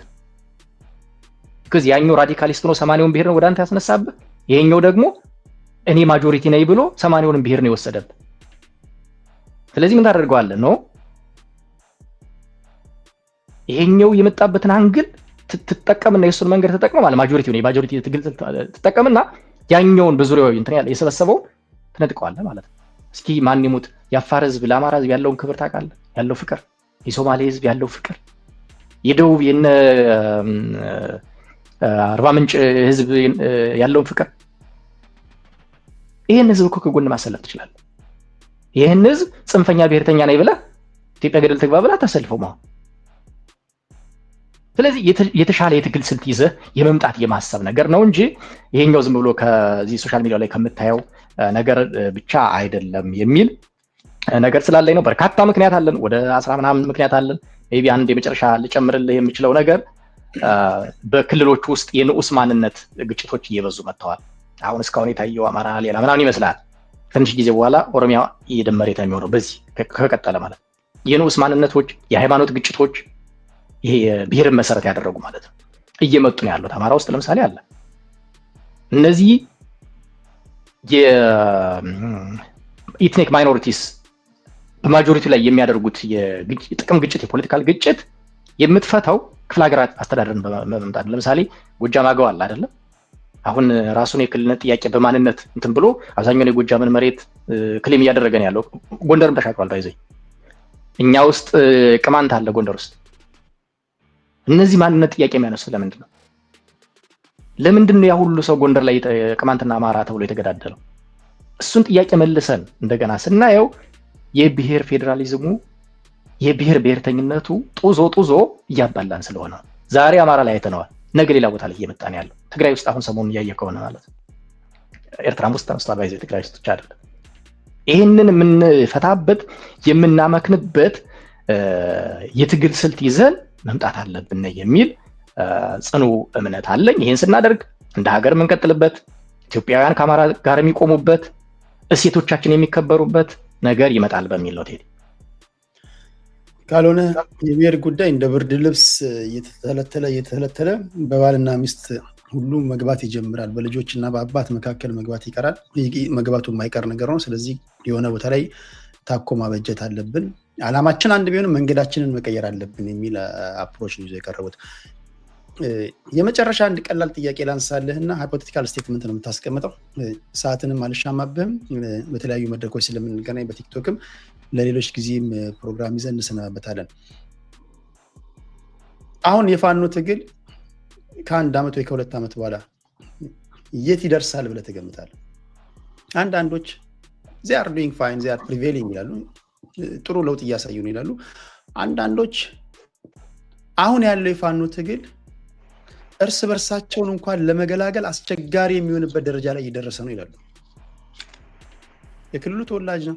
የክልሉን የሀገሪቷንም አልፎም እዛ አካባቢ ላይ የሚደረገውን እንቅስቃሴ በንቃት ከሚከታተሉ ሰዎች ማለት አንዱ አንተ ነህና በምንድን ነው ሊፈታ የሚችለው? መቋጫው ምንድን ነው ብለህ ታስባለህ? በመጀመሪያ እንትኑን የገለጽክበት አግባብ ያ ትክክል። አሁን ያለው ነባራዊ ሁኔታ ትንሽ ጥሩ ያልሆኑ ነገሮች አሉ። ቅድም ከዚህኛው እንደ ምክንያትም ክፍለ ሀገር ደረጃጀት እንደ ምክንያትም ሳመጣ ያልዘረዘርኳቸው ምክንያቶች አሉ ብዬ ከተውኳቸው ውስጥ አንደኛው ምክንያት ነው በአጋጣሚ የጠቀስከው። አሁን የምናያቸው ክፍለ ሀገራዊ እንትኖች አተያዮች በጣም ጡዘዋል። የአንደኛው ክፍለ ሀገር ተወላጅ የፋኖ አመራር ሌላኛው የክፍለ ሀገር ቀጠና ላይ በሰላም መሄድ የማይችልበት ደረጃ እየመጣ ነው ያለው። ድሮ እንኳን የፋኖ አመራር የፈለገ ሁሉ የሚንቀሳቀስበት ነው የነበረው። አሁን ከዛም ወረድ ብሏል። ባይዘይ ኖት የክፍለ ሀገር ብቻ አይደለም፣ የዞን የወረዳ የምናምን ሁሉ ነገሮች አሉ። ይሄ ችግር ተስተካክሎ አሁን የአማራ ፋኖ የገጠመው መሰረታዊ ችግር የመነሻና መዳረሻ ግብ፣ የጠላት ልየታ፣ የወዳጅ ልየታ ችግሮች ተፈተው የአማራ ትግል አሁን ካለበት ወጥቶ ከአማራ ክልል ወጥቶ መጓዝ የሚችል እድል ካለ አሁን ያለው ትግል አሸናፊ ይሆናል መሆን አለበት ብለው ከሚያምኑት ሰዎች ነኝ። ነገር ግን ሃይፖቴቲካል ስለሆነ ይሆናል ወይ ካልከኝ የመሆን እድሉ በጣም ጠባብ። እርስ በርስ ያለው ፍትጊያ ብልጽግና ላይ ከሚያደርጉት ዱላ በላይ ይበዛል። መወሻሸት ስለሌለብን ትናንትናና ዛሬ በቀደም ስላየው አንተም ሶሻል ሚዲያው ላይ ማለት አንደኛው ፋኖ እንደውም ሌላኛውን አሁን አፋድ ሌላኛውን በድሮን የታገዘ ጥቃት ሁሉ እያደረሰብን ነው ብሎ መግለጫ እስከ ማውጣት የደረሱበት ዘመን ላይ ያለ ነው። የጠላትነት ፍረጃቸው አንዱ ባንዱ ላይ የጠላትነት ፍረጃቸው ከብልጽግና በከፋ ነው፣ ወይም ደግሞ በብልጽግና ልክ ነው። እንደዚህ ብለህ ትግል ልትታገል አትችልም። አይዞህ ትግል ልትታገል አትችልም። ይሄ ከመሆኑ በፊት ሰጀስት እናደርጋቸው ነበሩ ሀሳቦች ነበሩ፣ ለስለስ እያደረግን ማለት ነው። ያው አንዴ ዲፊውዝ ብታደርገው የሚጎዳው ነገር ስላለ፣ ስለዚህ አሁን ያለው ትግል አንደኛው ከአንደኛው ጋር ቁጭ ብሎ መወያየት የማይችልበት፣ አንደኛው በአንደኛው ቀጠና በስርዓት በሰላም ማለፍ የማይችልበት ደረጃ ደርሷል። በብልጽግና ሳይሆን በራሱ በፋኖ በኢትዮጵያ ውስጥ አሉ ከሚባሉ ከፍተኛ ተዋጊዎች እና አዋጊዎች ብለህ ከምታስባቸው በጣም ከፍተኛ አዋጊ ብለህ ከምታስባቸው ውስጥ ለምሳሌ ከፍ ያለው ደሴ የዛሬ 2 ሳምንት ወር አካባቢ የተሰወው በብልጽግና አይደለም የተሰወው፣ አንደኛው ፋኖ በአንደኛው ላይ ዘመቻ አድርጎ ነው። ከፍ ያለው ማለት ከልጅነቱ ጀምሮ ስርዓት ሲታገል የኖረ ጫካ የኖረ ምናምን ልጅ ነው፣ ግን ቅን ልጅ። ይሄ ሰው ከመገደሉ በፊት ካራክተር አሳስኔት ይሰራበት ነበር። በርካታ መናገር ካለብኝ በጣም የሚቀፉ ለምሳሌ የነ ዶክተር አምባቸውን ገዳይ ሰውዬ ገደለ ተብሎ ገደለ ብቻ አይደለም ዘግናይ በሆነ መንገድ የሆነ ነገር አደረገ እየተባለ ምንም በማያውቀው ነገር ካራክተር አሳስኔት ይሰራበት ነበር። አሁን ባለው ትግል ውስጥ የእስክንድር ደጋፊ ተደርጎ የእስክንድር ምንሻ እየተባለ ማአት እንትን ይባልበት ነበር። አይዶን ነው እስክንድር መደገፍ የሚያሰደም መሆኑንም አሁን ነው በቅርብ ያየሁት። በጣም በርካታ ካራክተር አሳስኔሽኖች ሲሰሩበት ነበር። መጨረሻ ላይ ሄዶ አንደኛው ፋኖ ካልተሳሳትኩ 47 ይመስለኛል አውደ ውጊያ ነው ያደረገ። እንግዲህ እንትና ከፍ ያለው አማራ በተደፈረ ጊዜ ከሚሴ ሄዶ ጀብድ ፈጽሞ የመጣ ነው አስቻለው።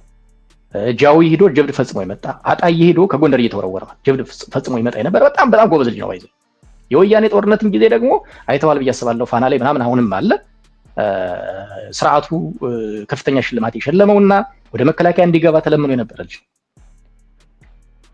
ይሄን የመሰለ ሰው ብልጽግና አይደለም የገደለው፣ ፋኖ ነው የገደለው። ይሄ ካልነገረ የሆነ ነገር ካላስተማረ የሆነ ምልክት ካልሰጠ ፖለቲከኛ አይደለም ማለት ነው።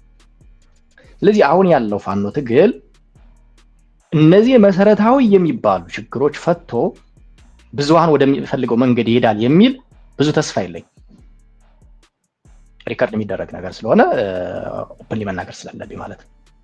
ችግሮችን ፈቶ የሚሄድ ከሆነ ግን በጽኑ በሙሉ ልብ ነው የምደግፈው። ግን ያ የመሆን እድሉ ጠባብ ነው። ኦኬ፣ ያ አንደኛው እንትን ነው። ሁለተኛው አሁን ባለበት ሁኔታ ፋኖ ያስቆጠራቸው ጥሩ ጥሩ ግቦች አሉ ከጅምሩ ጀምሮ። እነዚህን በበጎነት ጠቅሶ አሁን ያለበትን ነባራዊ ሁኔታ መነሻ አድርጎ በውይይት ቢቋጨው የሚል ፍላጎት አለኝ። ይሆናል አይሆንም የምናየው ነገር ሆኖ አሁን ባልኩ ችግሮችን ፈቶ ማሸነፍ ማይችል ከሆነ ሌላ ሶሉሽን ሬዝ ማድረግ አለብኝ። ስለዚህ ያኛው ሶሉሽን የውይይት መንገድን መምረጥ ነው የሚሆነው። ትልቁ ፈተና እዚህ ጋር ምን መሰለ? የአማራን ህዝብ ጥያቄ ጄኒን በሆነ መልኩ እንዲፈታ የማይፈልጉ አካላት ኢቭን የውይይት አማራጭንም አማራጭ አድርገው እንዲቀርብ አይፈልጉ። ስለዚህ ምን ያደርጉታል መሰለህ? እዛው እየተሻሸ አንዱን እየገደለ የቀረውን ብልጽግና እየገደለው ደካማ ትግል ሆኖ እንዲቀጥል የሚፈልጉት። ምክንያቱም ውይይት ካደረጉ ወደ ሰላም ከመጡ ወይ ወደ ድል የሚወስዳቸውን ጎዳና መምረጥ ከጀመሩ አብዛኞቹ ስራ አጥ ሊሆኑ ነው ማለት ነው። ኢንተረስታቸው ላይ ሳካ ነው ማለት ነው። ኦኬ፣ ስራ አጥ ሊሆኑ ነው፣ በህግ ይጠየቃሉ። አንዳንዶቹ ደግሞ የሁለተኛ ስልጣን አስጠባቂ ስለሆኑ የኛ ብለው የሚያስቡት አካል እዛው ብልጽግና ውስጥም ስልጣኑ ሊያጣባቸው ይችላል። በርካታ ምክንያቶች አሉ። ስለዚህ ያ እንዲያሸንፍ የሚፈልግ አካል የለም፣ በውይይትም እንዲፈታ የሚፈልግ አካል የለም። ምንድነው የሚሆነው?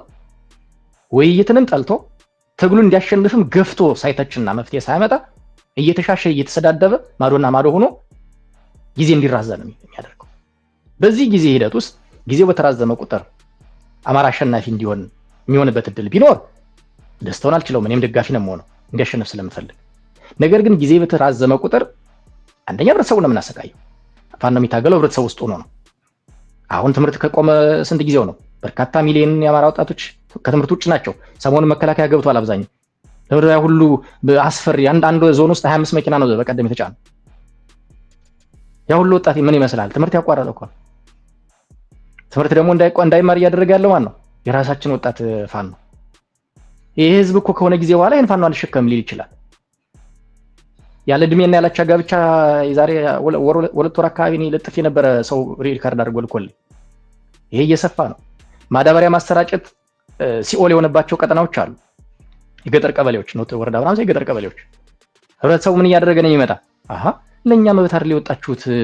ትምህርት ካስቆማችሁብን፣ ማዳበሪያ እንዳናሰራጭ ካደረጋችሁብን፣ ታዲያ እኛ ጋር ለምንድን ነው የምትበሉት የምትጠጡት? ወደ ማለት እኮ ሊሄድ ይችላል። እሱ ብቻ አይደለም። ዛሬ ከባህር ዳር ደባርቅ፣ ከባህር ዳር መተማ፣ ከባህር ዳር ደብረታቦር፣ ከባህር ዳር ደጀን ለአብዛኛው ተጓዥ ሲኦል ነው። ድሮ ሲኦል የነበረው ከደጀን አልፈህ ከደጀን እስከ አዲስ አበባ ነበረ። ከአማራ ክልል ከወጣ በኋላ ትግል መሳሪያ ያስነሳው እሱ ነው የነበረው። አሁን ግን ከነዚህ ካልኳቸው መስመሮች የእናት መቀነት እየተፈታ፣ የእናት ፖርሳ የአባት ፖርሳ እየተፈታ እየተቀማ ነው ያለው። ሰው እየታገተ ሚሊዮን ገንዘብ እየተቀማበት ነው ያለው።